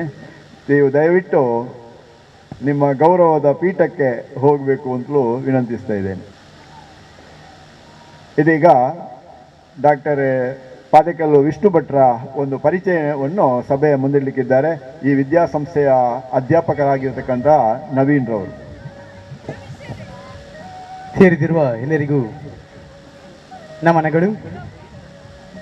ದಕ್ಷಿಣ ಕನ್ನಡ ಜಿಲ್ಲೆಯ ಬಂಟ್ವಾಳ ತಾಲೂಕಿನ ಕರೋಡಿಪಾಡಿ ಗ್ರಾಮದಲ್ಲಿ ಹುಟ್ಟಿ ಬೆಳೆದ ಡಾಕ್ಟರ್ ಪಾದೇಕಲ್ಲು ವಿಷ್ಣು ಭಟ್ಟರು ಪ್ರಾಥಮಿಕ ಪ್ರೌಢಶಾಲಾ ವಿದ್ಯಾಭ್ಯಾಸ ನಂತರ ಪುತ್ತೂರಿನ ವಿವೇಕಾನಂದ ಕಾಲೇಜಿನಲ್ಲಿ ಪದವಿ ಪಡೆದು ಮಂಗಳ ಗಂಗೋತ್ರಿ ಸ್ನಾತಕೋತ್ತರ ಕೇಂದ್ರದ ಮೂಲಕ ಕನ್ನಡ MA ಪದವಿಯನ್ನು ಮೈಸೂರು ವಿಶ್ವವಿದ್ಯಾನಿಲಯದಿಂದ ಪ್ರಥಮ ರ್ಯಾಂಕ್ನೊಂದಿಗೆ ಗಳಿಸಿದರು.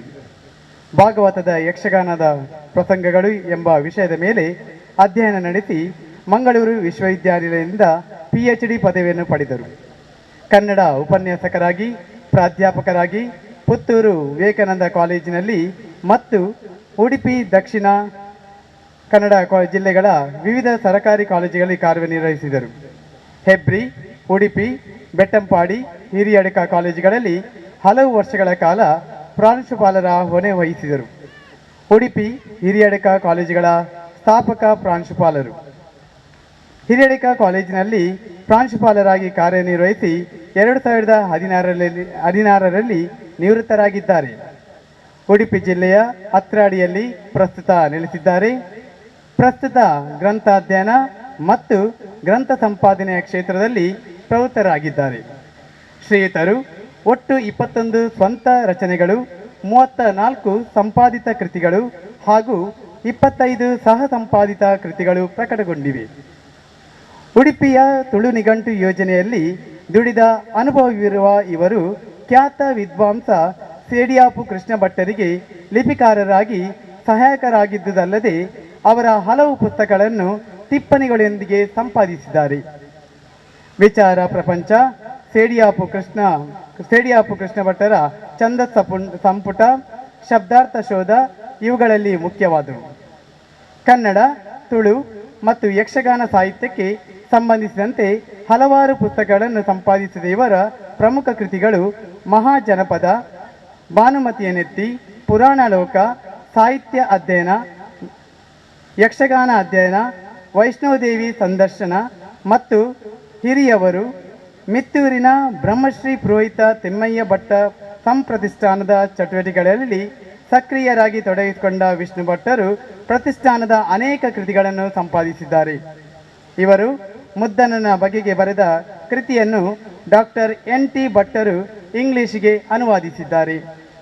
ಡಾಕ್ಟರ್ NT ಭಟ್ಟರೇ ಅನುವಾದಿಸಿದ ವಿಷ್ಣು ಭಟ್ಟರ 3 ಯಕ್ಷಗಾನ ಲೇಖನಗಳ ಇಂಗ್ಲಿಷ್ ಅನುವಾದವು ಇಂಟ್ರೊಡಕ್ಷನ್ ಟು ಯಕ್ಷಗಾನ ಎಂಬ ಹೆಸರಿನಲ್ಲಿ ಪುಸ್ತಕ ರೂಪದಲ್ಲಿ ಕರ್ನಾಟಕ ಯಕ್ಷಗಾನ ಅಕಾಡೆಮಿಯಿಂದ ಪ್ರಕಟಗೊಂಡಿದೆ. ಹವ್ಯಾಸಿ ಯಕ್ಷಗಾನ ಅರ್ಥಧಾರಿಗಳಾದ ಇವರು 25 ವರ್ಷಗಳ ಕಾಲ ಅತ್ರಾಡಿ ಯಕ್ಷಗಾನ ಕಲಾಕೂಟ ಸಂಸ್ಥೆಯ ಸಕ್ರಿಯ ಕಾರ್ಯಕರ್ತರಾಗಿದ್ದರು. ಇಂತಹ ಸಾಹಿತ್ಯ ಮೇರು ಗಣ್ಯ ವ್ಯಕ್ತಿ ನಮ್ಮ ಈ ರತ್ನೋತ್ಸವದ ಸಮ್ಮೇಳನದ ಸರ್ವಾಧ್ಯಕ್ಷರಾಗಿರುವುದು ನಮ್ಮ ವಿದ್ಯಾಸಂಸ್ಥೆಗೆ ಹೆಮ್ಮೆಯ ವಿಷಯ ಹಾಗೂ ಮನಸೋಲ್ಲಾಸದ ಸಂಭ್ರಮವಾಗಿದೆ.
ಇದೀಗ ನಮಗೆ ಒಂದು ಅಪರೂಪದ ದೃಶ್ಯ ಎಂತಂದರೆ ಉಮಾಮಹೇಶ್ವರಿ ವಿಷ್ಣು ಭಟ್ ರವರು ಈ ಒಂದು ಅಭಿನಂದನೆಯನ್ನು ಸ್ವೀಕರಿಸಿದ್ದಾರೆ ಅಂದರೆ ಬಹಳ ಖುಷಿ ಕೊಡುವಂಥ ಒಂದು ವಿಚಾರ ಇದು.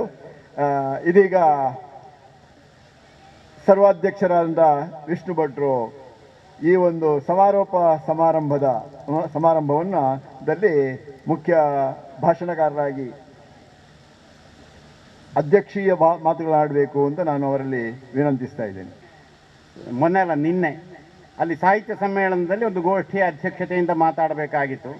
ಮೊದಲೇ ಎಲ್ಲ ಸೂಚನೆ ಇತ್ತು, 20 ನಿಮಿಷಗಳ ಅವಕಾಶ, 18 ನಿಮಿಷಗಳಲ್ಲಿ ಒಂದು ಸೂಚನೆ ಬರ್ತದೆ, 19ನೇ ನಿಮಿಷದಲ್ಲಿ ಇನ್ನೊಂದು ಸೂಚನೆ ಬರ್ತದೆ, 20ನೇ ನಿಮಿಷದಲ್ಲಿ ಮೈಕು ತನ್ನ ಕೆಲಸವನ್ನು ನಿಲ್ಲಿಸುತ್ತದೆ ಅಂತ. ಇದು ಭಾಗವಹಿಸುವವರಿಗೆ ಬಂದಂತಹ ಸೂಚನೆ. ನನ್ನ ಪತ್ರ ಉಂಟು, ನನ್ನ ಹತ್ರ ಲಿಖಿತವಾದಂಥ ಪತ್ರ ಉಂಟು. ಇಷ್ಟು ವ್ಯವಸ್ಥೆಯನ್ನು ಮಾಡಿರ್ತಾರೆ ಅಂತ ಹೇಳಿ ಮೋಹನ್ ಆಳ್ವರ ಹೆಸರನ್ನು ಹೇಳಿದರು. ಮೋಹನ್ ಆಳ್ವರ ವೇದಿಕೆಯಲ್ಲಿ ನಿಂತು ಮಾತಾಡುವಂತಹ ಸಂದರ್ಭದಲ್ಲಿ ಅಲ್ಲಿ ಒಂದು ಕೆಂಪು ಲೈಟ್ ಬರ್ತದೆ, ಅಲ್ಲಿ ಇನ್ನು 2 ನಿಮಿಷದ ಅವಕಾಶ ಇರುವುದು ಅಂತ ಸೂಚನೆ ಆಯಿತು. ಆವಾಗ ಮಾತು ನಿಲ್ಲಿಸಬೇಕಾಗ್ತದೆ. ಹಾಗೆ ಇದೆಲ್ಲ ವ್ಯವಸ್ಥೆಗಳಿಗೆ ಸಂಬಂಧಪಟ್ಟಂತಹ ವಿಷಯ. ಆ ವ್ಯವಸ್ಥೆಗೆ ಸಂಬಂಧಪಟ್ಟ ಹಾಗೆ ಒಂದು ವಿಷಯ, ನಮ್ಮ ಹಿರಿಯ ಕನ್ನಡ ಪ್ರಾಧ್ಯಾಪಕ ಮಿತ್ರರಾಗಿದ್ದಂಥ ಪ್ರೊಫೆಸರ್ ಎಂ ರಾಮಚಂದ್ರ ಅವರು ಅನೇಕ ಕಾರ್ಯಕ್ರಮಗಳನ್ನು ಮಾಡಿ ಅನುಭವಿಗಳಾದಂಥವರು, ಅನೇಕ ಸಾಹಿತಿಗಳನ್ನು ಕರ್ಕೊಂಡು ಬಂದಂಥವರು. ಅವರು ಹೇಳಿದ ಒಂದು ಅನುಭವವನ್ನು ಈ ಸಂದರ್ಭದಲ್ಲಿ ಹೇಳಿಬಿಡ್ತೇನೆ. ಒಬ್ಬರು ಒಳ್ಳೆ ಭಾಷಣಕಾರರು, ಹಿರಿಯ ಕನ್ನಡ ವಿದ್ವಾಂಸರು, ಅವರು ಉಪನ್ಯಾಸವನ್ನು ಮಾಡಿದ್ರಂತೆ. ಅವರಿಗೆ ಅರ್ಧ ಗಂಟೆ ಸಮಯ ಕೊಟ್ಟಂತಹದ್ದು. ಅವರಾಗಲೇ 1 ಗಂಟೆ ಉಪನ್ಯಾಸ ಮಾಡಿದ ಮೇಲೆ ರಾಮಚಂದ್ರರು ಹೆದರಿ ತುಂಬ ಗೌರವಿಸುವಂಥ ವಿದ್ವಾಂಸರು ಚೀಟು ಕೊಟ್ಟರಂತೆ, ಅರ್ಧ ಗಂಟೆ ಸಮಯ ಮುಗಿದಿದೆ ಅಂತೇಳಿ. ಅದಕ್ಕೆ ಅವರು ಆ ಚೀಟನ್ನು ಎತ್ತಿ ನೋಡಿದ್ದು ಸಂತೋಷದಿಂದ, ಇಲ್ಲಿ ಕಾರ್ಯಕರ್ತರೊಂದು ಚೀಟಿ ಕೊಟ್ಟಿದ್ದಾರೆ, ಬಹಳ ಸಂತೋಷ, ನಿಮ್ಮ ಉಪನ್ಯಾಸ ಬಹಳ ಚೆನ್ನಾಗಿದೆ, ಒಳ್ಳೆಯ ರೀತಿಯಲ್ಲಿ ನಡೆದಿದೆ, ಇನ್ನು ಅರ್ಧ ಗಂಟೆ ಮುಂದುವರಿಸಿ ಅಂತ ಹೇಳಿದ್ದಾರೆ, ಆದ್ದರಿಂದ ಇನ್ನು ಅರ್ಧ ಗಂಟೆಯಲ್ಲಿ ನಾನು ನಿಲ್ಲಿಸ್ತೇನೆ ಅಂತ ಹೇಳಿದರು. ಯಾವ ವಿದ್ವಾಂಸರು ಅಂತ ಅವರ ಹೆಸರನ್ನು ಕೂಡ ಹೇಳಿದ್ದಾರೆ, ನನ್ನ ಮನಸ್ಸಿನಲ್ಲಿ ಉಂಟದು, ಅದನ್ನು ಹೇಳುವುದಿಲ್ಲ ಈಗ. ಆದರೆ ಹೇಳಿದವರು ಯಾರು ಅಂತ ಹೇಳೋದನ್ನು ಮಾತ್ರ ಹೇಳಿದ್ದೇನೆ. ಎಂ ರಾಮಚಂದ್ರ ಅವರು ಹೇಳಿದಂಥದ್ದು. ಏನೇ ಇರಲಿ ಇಂಥ ಸಮ್ಮೇಳನಗಳನ್ನು ಮಾಡುವಂತಹದ್ದು ಸಾಂಸ್ಕೃತಿಕವಾದಂತಹ ವಿಷಯಗಳಿಗೆ ಹೆಚ್ಚು ಮಹತ್ವವನ್ನು ಕೊಡುವಂತಹದ್ದು ಬಹಳ ಬಹಳ ಸಂತೋಷದ ವಿಷಯ. ಮತ್ತು ಸಂಸ್ಕೃತಿಯ ಸಮುನ್ನತಿ ಈ ರೀತಿಯಲ್ಲಿಯೇ ಆಗಬೇಕಾಗಿದೆ. ವಿದ್ಯಾಸಂಸ್ಥೆಗಳು ಇಂಥ ಕೆಲಸವನ್ನು ಮಾಡಬೇಕಾಗಿದೆ. ಇದನ್ನು ದೊಡ್ಡ ಪ್ರಮಾಣದಲ್ಲಿ ಆಳ್ವರು ಮಾಡ್ತಾ ಇರುವಂತಹದ್ದನ್ನು ಹೇಳಿದರು. ಅವರ ಸಮಯ ಪ್ರಜ್ಞೆಗೆ ಎಲ್ಲರೂ ಹೆದರ್ತಾರೆ.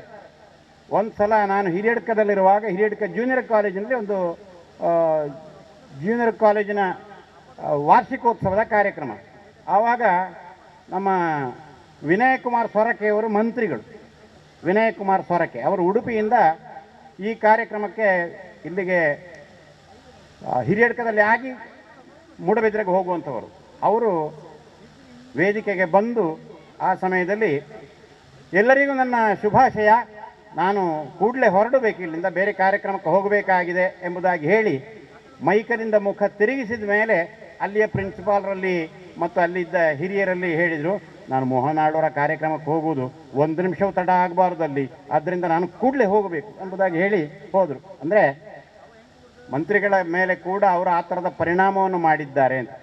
ಆ ಪರಿಣಾಮವನ್ನು ಮಾಡುವುದು ಎಲ್ಲಿಂದ, ಒಂದು ಪರಿಣಾಮ ಯಾವುದರಿಂದ ಉಂಟಾಗ್ತದೆ ಅಂತ ಹೇಳಿದರೆ ಕೆಲಸವನ್ನು ಮಾಡಿ ತೋರಿಸುವುದರಿಂದ ಆಗ್ತದೆ.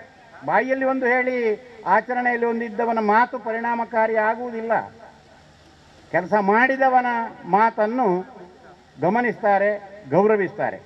ಆದ್ದರಿಂದ ಇಲ್ಲಿಯೂ ಪುನಃ ಪುನಃ ಹೆಸರನ್ನೇ ಹೇಳಿ ಹೊಗಳುವಿಕೆಯ ಕೆಲಸವನ್ನು ನಾನು ಮಾಡುವುದಿಲ್ಲ. ಈ ಸಂಸ್ಥೆ ಅದಕ್ಕೆ ಸಂಬಂಧಪಟ್ಟವರು, ಅದರ ಹಿರಿಯರು ಇರಬಹುದು, ಅದರಲ್ಲಿ ದುಡಿಯುವವರು ಇರಬಹುದು, ದುಡಿಯುವವರಿಗೆ ಹಿಂದಿನಿಂದ ಪ್ರೋತ್ಸಾಹ ಕೊಡುವಂಥವರು ಇರಬಹುದು, ಎದುರಿನಿಂದ ಇದ್ದು ಕೆಲಸ ಮಾಡುವಂಥವರು ಇರಬಹುದು, ನೀನು ಹೀಗೆ ಮಾಡುವಂಥದ್ದನ್ನು ಮಾಡಿಸುವಂಥವರು ಇರಬಹುದು. ಎಲ್ಲರ ಸಹಕಾರದಿಂದ ಒಂದು ಸಂಸ್ಥೆ ನಡೀತದೆ. ಆ ಸಂಸ್ಥೆ ಈ ರೀತಿ ಒಳ್ಳೆಯ ಕೆಲಸವನ್ನು ಮಾಡ್ತದೆ. ಇನ್ನೂ ವಿಶೇಷವಾಗಿ ಅಭಿವೃದ್ಧಿ ಹೊಂದಲಿ, ಒಳ್ಳೆಯದಾಗಲಿ. ಈಗಾಗಲೇ ಕುಂಪಲ ಅವರು ಹೇಳಿದರು, ಸಂಸ್ಥೆ ಬೆಳೆಯುವಾಗ ಸ್ಥಳಾವಕಾಶ ಸಾಕಾಗದೇ ಇರುವಂಥದ್ದು ಸಹಜ. ಅದಕ್ಕೂ ದಿನ ಬಂದೀತು, ಎಲ್ಲದಕ್ಕೊಂದು ಕಾಲ ಕೂಡಿ ಬರುವುದು ಎಂಬಂಥದ್ದುಂಟು. ನಾವು ಕಾಲ ಕೂಡಿ ಬರುವಂಥದ್ರ ಬಗೆಗೆ ನಂಬಿಕೆ ಉಳ್ಳಂಥವರು. ಅಂಥ ಕಾಲ ಕೂಡಿ ಬರಲಿ, ಆ ಒಳ್ಳೆಯ ಕಾಲ ಬರುವವರೆಗೆ ಕಾಯುವಂಥ ತಾಳ್ಮೆ. ಆದರೆ ಮಾಡುವಂಥ ಕೆಲಸವನ್ನು ಸತತವಾಗಿ ಮಾಡುವಂಥ ಒಂದು ಪ್ರಯತ್ನ, ಪರಿಶ್ರಮ ಎಲ್ಲವೂ ಇರಲಿ. ಆ ಶಕ್ತಿಯನ್ನು ಪರಮಾತ್ಮ ಕರುಣಿಸಲಿ ಎಂಬುದಾಗಿ ಈ ಸಂದರ್ಭದಲ್ಲಿ ಹೇಳಲಿಕ್ಕೆ ಇಷ್ಟಪಡ್ತೇನೆ.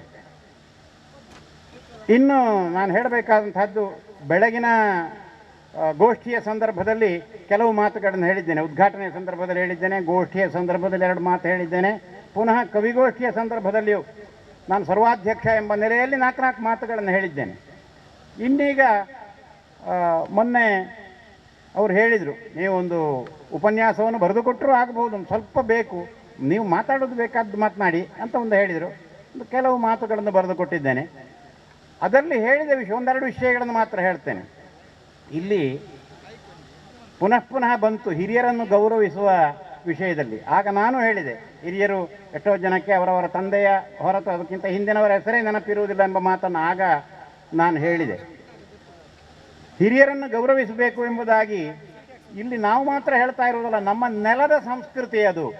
ಎಲ್ಲಿದ್ದ ನೆಲದ ಸಂಸ್ಕೃತಿ ಅಂತ ಹೇಳಿದ ಕೂಡಲೇ ನಮ್ಮ ಎಷ್ಟೋ ಜನ ಭಾವಿಸುವಂತಹದ್ದು, ಸಂಸ್ಕೃತಿ ಚಿಂತಕರು ಅಂತ ಈಗ ಹೊಸ ಕಾಲದಲ್ಲಿದ್ದಾರೆ, ಅವರು ಭಾವಿಸುವುದು ಈ ನೆಲದ ಸಂಸ್ಕೃತಿ ಅಂತ ಹೇಳಿದರೆ ಈ ಸಂಸ್ಕೃತ ಪರಂಪರೆಯಿಂದ ಬಂದದ್ದಲ್ಲ, ಅಥವಾ ವೈದಿಕ ಪರಂಪರೆಗೂ ಇದಕ್ಕೂ ಭಿನ್ನತೆ ಇದೆ, ಅದಕ್ಕೆ ಸಂಬಂಧಪಟ್ಟದ್ದಲ್ಲ, ಇದು ಬೇರೆ ಎಂಬುದಾಗಿ ಆ ರೀತಿ ವಿಭಜಿಸಿ ನೋಡುವಂತಹದ್ದುಂಟು. ಅದಲ್ಲ, ಸಂಸ್ಕೃತಿ ಎಲ್ಲವೂ ಒಂದೇ. ಅದು ಸಂಸ್ಕೃತದಲ್ಲಿರಬಹುದು, ಕನ್ನಡದಲ್ಲಿರಬಹುದು, ತುಳುವಿನಲ್ಲಿರಬಹುದು, ಮಲಯಾಳದಲ್ಲಿರಬಹುದು, ಎಲ್ಲದೂ ಒಂದೇ. ಒಂದೊಂದು ಭಾಷೆಯಲ್ಲಿ ಒಂದೊಂದು ರೀತಿಯಲ್ಲಿ ಹೇಳಬಹುದು.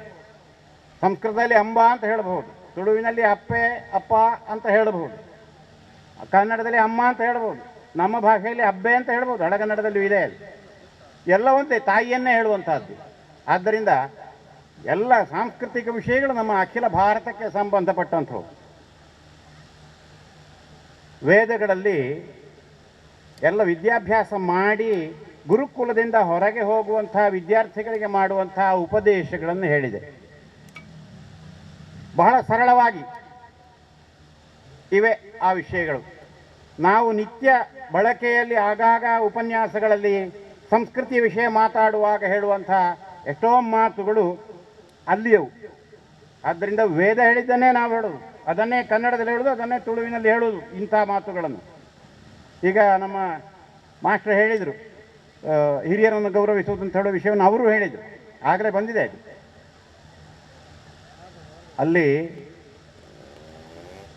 ವಿದ್ಯಾರ್ಥಿಗಳನ್ನು ಕಳುಹಿಸಿಕೊಡುವಾಗ ಗುರುವಾದವನು ಹೇಳುವಂತಹ ಮಾತು ತೈತಿರಿಯ ಉಪನಿಷತ್ತಿನಲ್ಲಿ ಬರುವಂತಹದ್ದು, ಸತ್ಯಂ ವದ, ಸತ್ಯವನ್ನು ಹೇಳು ಅಂತೇಳಿ.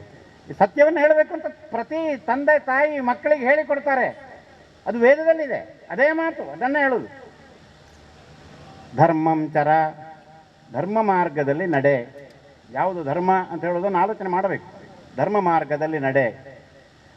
ಆಮೇಲೆ ಇನ್ನು ಹಲವು ಉಪದೇಶಗಳು ಬರ್ತವೆ.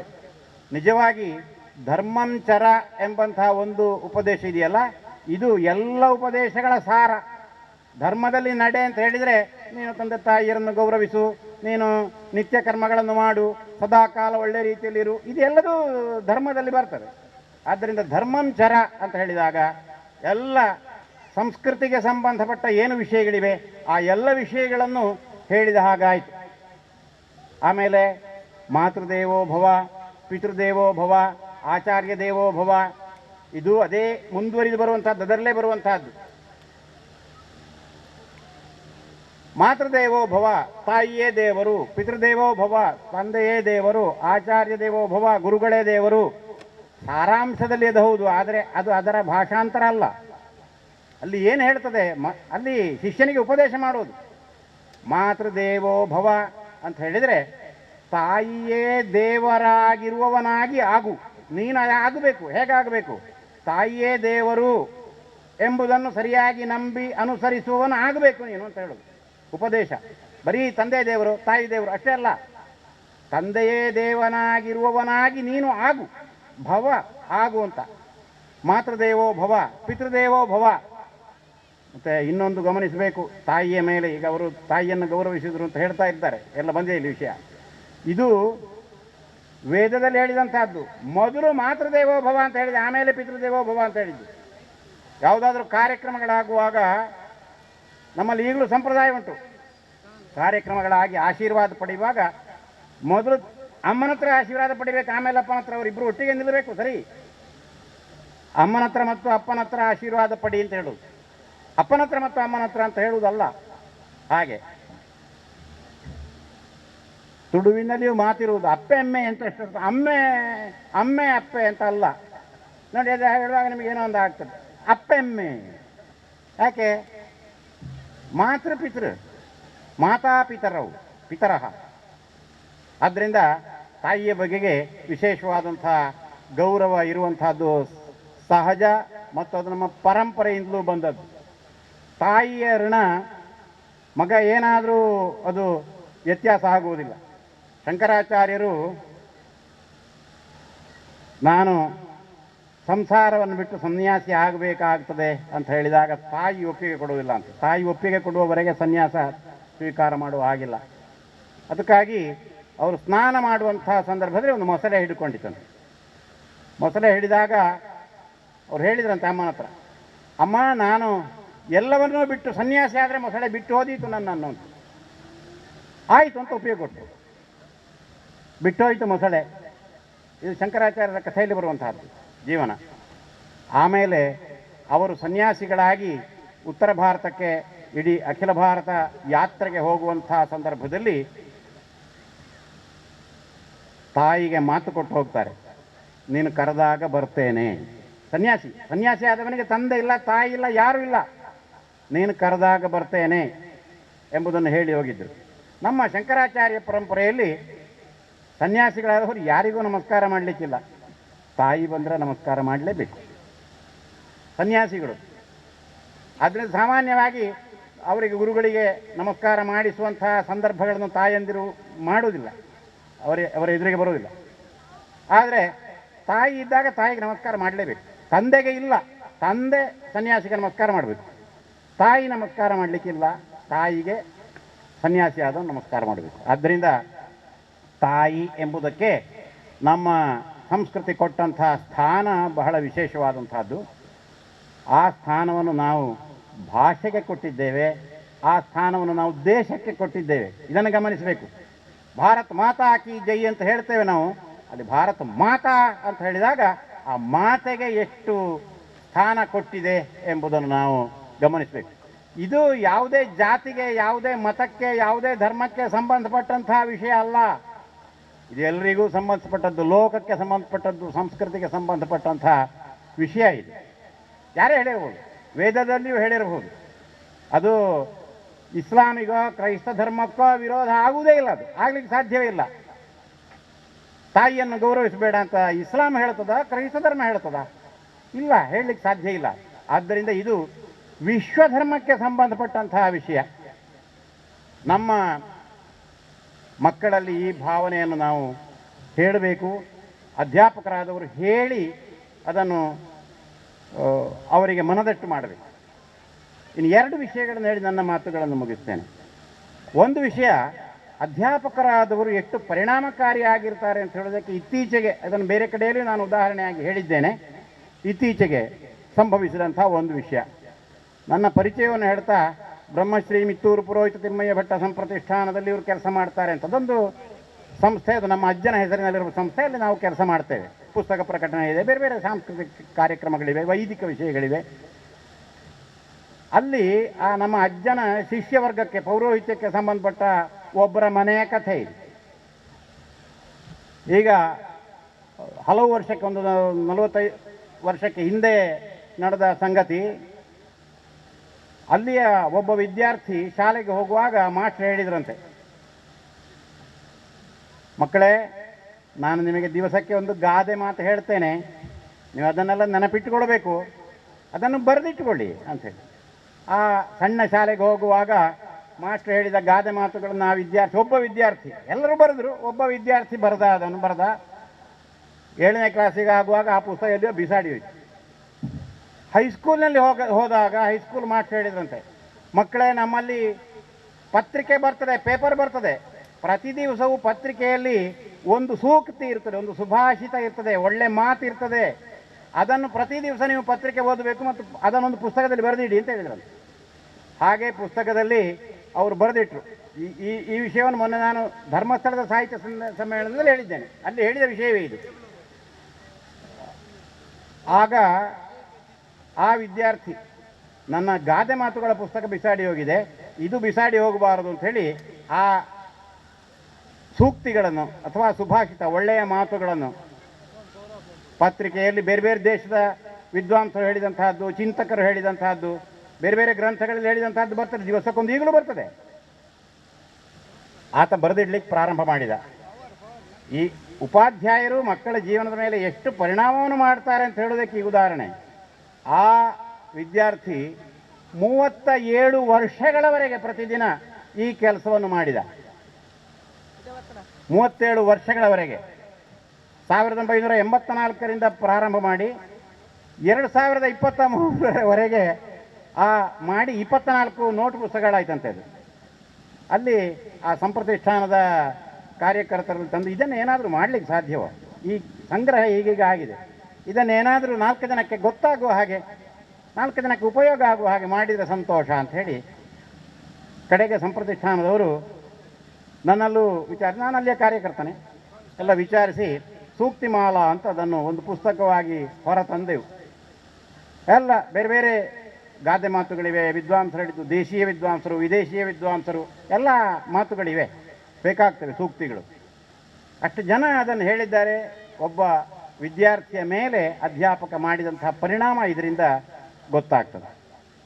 ಹಾಗೆ ನಾವು ಹೇಳುವಾಗ ಬಹಳ ಜಾಗರೂಕರಾಗಿರಬೇಕು ಮತ್ತು ನಮ್ಮ ಆಚರಣೆಯೂ ಆ ರೀತಿಯಲ್ಲಿಯೇ ಇರಬೇಕಾಗ್ತದೆ ಎಂಬುದನ್ನು ಗಮನಿಸಬೇಕು. ಇದೊಂದು ವಿಷಯ. ಇನ್ನೊಂದು, ಇಲ್ಲಿ ನಿರೂಪಣೆ ಮಾಡ್ತಾ ಹಿರಿಯರು ಅಧ್ಯಾಪಕರು ಹೇಳಿದರು, ಸಾಹಿತ್ಯ, ಸಂಗೀತ, ಕಲೆ ಅಂತ 3 ವಿಷಯಗಳನ್ನು ಹೇಳಿದರು. ಅದಕ್ಕೆ ಸಂಸ್ಕೃತದಲ್ಲೊಂದು ಸುಭಾಷಿತ ಇದೆ, ಅದನ್ನು ಹೇಳಿ ನನ್ನ ಮಾತುಗಳನ್ನು ಮುಗಿಸ್ತೇನೆ. ಸಾಹಿತ್ಯ ಸಂಗೀತ ಕಲಾ ವಿಹೀನ ಸಾಕ್ಷಾತ್ ಪಶು ಪುಚ್ಛ ವಿಷಾಣಹೀನ. ಇದರ ಅರ್ಥ ಏನಂದರೆ ಸಾಹಿತ್ಯ ಸಂಗೀತ ಕಲೆ ಇದು ಮೂರು ನಮ್ಮನ್ನು ಸುಸಂಸ್ಕೃತರನ್ನಾಗಿ ಮಾಡ್ತವೆ. ನಾವು ವ್ಯಕ್ತಿಗಳಾಗಿರ್ತೇವೆ, ಆದರೆ ಒಳ್ಳೆಯ ವ್ಯಕ್ತಿಗಳಾಗಿ ನಾವು ಆಗಬೇಕು. ಸಮಾಜಕ್ಕೆ ಒಳ್ಳೆಯ ವ್ಯಕ್ತಿಗಳಾಗಿ ನಾವು ಬೇಕು, ಕೆಟ್ಟ ವ್ಯಕ್ತಿಗಳಾದರೆ ಬೇಡ. ಆದ್ದರಿಂದ ಅವರಿಗೆ ವ್ಯವಸ್ಥೆ ಬೇರೆ ಇದೆ. ಅವರು ಸಮಾಜಕ್ಕೆ ಬರಬಾರದು ಅಂತ ಅವರನ್ನು ಹೊರಗೆ ಪ್ರತ್ಯೇಕವಾದಂಥ ಒಂದು ಸ್ಥಳದಲ್ಲಿ ಬೀಗ ಹಾಕಿ ಇರಿಸ್ತಾರೆ. ಅವರು ಸಮಾಜಕ್ಕೆ ಬರುವುದು ಬೇಡ ಅಂತ. ಯಾಕೆ? ಅಪಾಯಕಾರಿ ವ್ಯಕ್ತಿಗಳು. ಆದರೆ ಸುಸಂಸ್ಕೃತರಾದಂತಹ ವ್ಯಕ್ತಿಗಳು ಬೇಕು. ಅದಕ್ಕಾಗಿ ಸಾಹಿತ್ಯ ಸಂಗೀತ ಕಲೆ ಇವೆಲ್ಲವೂ ಬೇಕು. ಸತತ ಅಧ್ಯಯನ ಅಗತ್ಯ. ಆ ಸಂಸ್ಕೃತದಲ್ಲಿ ಉಪನಿಷತ್ತಿನಲ್ಲಿ ಹೇಳಿದ್ದಲ್ಲಿ ತಂದೆ ತಾಯಿಗಳನ್ನು ಗೌರವಿಸುವಂತ ಹೇಳಿ ಸ್ವಾಧ್ಯಾಯಾನ ಮಾ ಪ್ರಮದಃ ಅಂತ ಒಂದು ಮಾತುಂಟು. ಯಾವಾಗಲೂ ಸ್ವಾಧ್ಯಾಯ ಬಿಟ್ಟು ಬಿಡಬೇಡ. ನನಗೆ BA ಆಯಿತು, ಡಿಗ್ರಿ ಆಯಿತು, ಪೋಸ್ಟ್ ಗ್ರ್ಯಾಜುಯೇಷನ್ MA ಅಥವಾ MSc ಮತ್ತೊಂದಾಯಿತು, ಆಯಿತು, ನಾನು ಕಲಿಯುವುದು ಕಲಿತಾಯಿತು. ಅದಲ್ಲ PhD ಆಯಿತು, ನಾನು ಕಲಿಯುವುದೆಲ್ಲ ಕಲಿತಾಯಿತು ಅಲ್ಲ. ನಮ್ಮ ವೇದಗಳು ಹೇಳ್ತವೆ, ನೀನು ಪ್ರತಿದಿನದ ಅಭ್ಯಾಸ, ಪ್ರತಿದಿನದ ಅಧ್ಯಯನದಿಂದ ವಿಮುಖನಾಗಬೇಡ, ಪ್ರತಿದಿನವೂ ಅಧ್ಯಯನ ಮಾಡು ಅಂತ ವಿದ್ಯಾರ್ಥಿಗೆ ಬೋಧನೆ ಮಾಡ್ತದೆ. ಆದ್ದರಿಂದ ಡಿಗ್ರಿ ಸಿಕ್ಕಿದ ಕೂಡಲೇ ಆಯಿತು ಅಂತ ಹೇಳುವಂಥದ್ದು ಇಲ್ಲವೇ ಇಲ್ಲ. ಸತತ ಅಧ್ಯಯನ ಅಭ್ಯಾಸ ಎಂಬಂಥದ್ದು ಬೇಕೇ ಬೇಕು. ಅದರ ಜೊತೆಗೆ ಸಾಹಿತ್ಯ ಸಂಗೀತ ಕಲೆ ಇವು ಬೇಕು. ಸಾಹಿತ್ಯ ಸಂಗೀತ ಕಲಾವಿಹೀನ ಸಾಕ್ಷಾತ್ ಪಶು. ಸಾಹಿತ್ಯ ಸಂಗೀತ ಕಲೆ ಇಲ್ಲದಿದ್ದರೆ ಅವ ಮನುಷ್ಯನಾಗುವುದಿಲ್ಲ, ಪೂರ್ಣ ಮನುಷ್ಯನಾಗುವುದಿಲ್ಲ. ಅವನು ಪಶುವಿಗೆ ಸಮಾನ. ಪಶು ಅಂದರೆ ಹಸು, ದನ. ಸಾಕ್ಷಾತ್ ಪಶು, ಅವನು ಸಾಕ್ಷಾತ್ ಪಶುವೇ. ಆದರೆ ಪಶುವಿಗೂ ಇವನಿಗೂ ಒಂದು ಭೇದ ಇದೆ. ಏನು? ಪಶುವಿಗೆ 2 ಕೋಟುಗಳಿರ್ತಾವಲ್ಲ, ಕೊಂಬು. ಇವನಿಗೆ ಕೊಂಬಿಲ್ಲ ಅಷ್ಟೇ. ಇದು ಶ್ಲೋಕದ 1ನೇ ಭಾಗದಲ್ಲಿರುವಂತಹದ್ದು. ಸಾಹಿತ್ಯ ಸಂಗೀತ ಕಲಾವಿಹೀನ ಸಾಕ್ಷಾತ್ ಪಶು ಪುಚ್ಛ ವಿಷಾಣಹೀನ. ಕೊಂಬು ಮತ್ತು ಬಾಲ, ಪುಚ್ಛ ಅಂದರೆ ಬಾಲ ಅಂತ ಅರ್ಥ, ವಿಷಾಣ ಅಂದರೆ ಕೊಂಬು ಅಂತ ಅರ್ಥ. ಸಾಕ್ಷಾತ್ ಪಶು ಪುಚ್ಛ ವಿಷಾಣಹೀನ. ಕೊಂಬು ಬಾಲಗಳಿಲ್ಲದ ಪಶುವೇ ಸರಿ. ಅದನ್ನ ಮುಂದಿನ ಸಾಲಿನಲ್ಲಿ ಆ ಸುಭಾಷಿತಕಾರ ಮತ್ತೊಂದು ಮಾತನ್ನು ಹೇಳ್ತಾನೆ. ಅದೇನು ಅಂತ ಹೇಳಿದರೆ, ತೃಣಂ ನಖಾದನ್ನಪಿ ಜೀವಮಾನ. ಇವನು ಸಾಕ್ಷಾತ್ ಪಶು ಅಂತ ಹೇಳಿದರೆ, ಪಶು ಏನನ್ನು ತಿಂತದೆ? ಹುಲ್ಲನ್ನು ತಿಂತದೆ. ತೃಣ ಅಂದರೆ ಹುಲ್ಲು. ತೃಣಂ ನಖಾದನ್ನಪಿ ಜೀವಮಾನ. ಇವನು ಪಶುವೇ, ಆದರೆ ಹುಲ್ಲು ತಿನ್ನದ ಪಶು. ಹುಲ್ಲನ್ನು ತಿನ್ನುವುದಿಲ್ಲ, ಹುಲ್ಲನ್ನು ತಿನ್ನದ ಪಶುವೇ ಆಗ್ತಾನೆ ಇವ. ಇನ್ನು ಅದರಿಂದ ಮುಂದಿನ ಕೊನೆಯ ಭಾಗ ಇದೆ, 4ನೇ ಸಾಲು. ಇದು ಅತ್ಯಂತ ಮುಖ್ಯವಾದಂತಹದ್ದು. ತದ್ಭಾಗದೇಯಂ ಪರಮಂ ಪಶೂನಾಂ. ಅವನು ಹುಲ್ಲೊಂದನ್ನು ತಿನ್ನುವುದಿಲ್ಲ ಎಂಬಂತಹದ್ದು ಪಶು ಸಮುದಾಯಕ್ಕೆ ಮಾಡಿದಂತಹ ಬಹಳ ದೊಡ್ಡ ಉಪಕಾರ. ಇವನು ಹುಲ್ಲನ್ನು ತಿಂತಾನಂತಾದರೆ ದನಗಳಿಗೆ ಹುಲ್ಲು ಉಳಿತಿರಲಿಲ್ಲ. ಇದು ನಮ್ಮ ಹಿರಿಯರು ಸಂಗೀತ ಕಲೆ ಇತ್ಯಾದಿಗಳಿಗೆ ಮನುಷ್ಯರಿಗೆ ಗೊತ್ತಾಗುವ ಹಾಗೆ ಸ್ವಲ್ಪ ಚುಚ್ಚಿಯಾದರೂ ಹೇಳಬೇಕು ಅಂತೇಳಿ ಹೇಳಿದಂತಹ ವಿಧಾನ. ಸಂಗೀತ ಸಾಹಿತ್ಯ ಕಲಾವಿಹೀನ ಸಾಕ್ಷಾತ್ ಪಶು ಪುಚ್ಛ ವಿಷಾಣಹೀನ. ತೃಣಂ ನಖಾದನ್ನಪಿ ಜೀವಮಾನ ತದ್ಭಾಗಧೇಯಂ ಪರಮಂ ಪಶೂನಾಂ.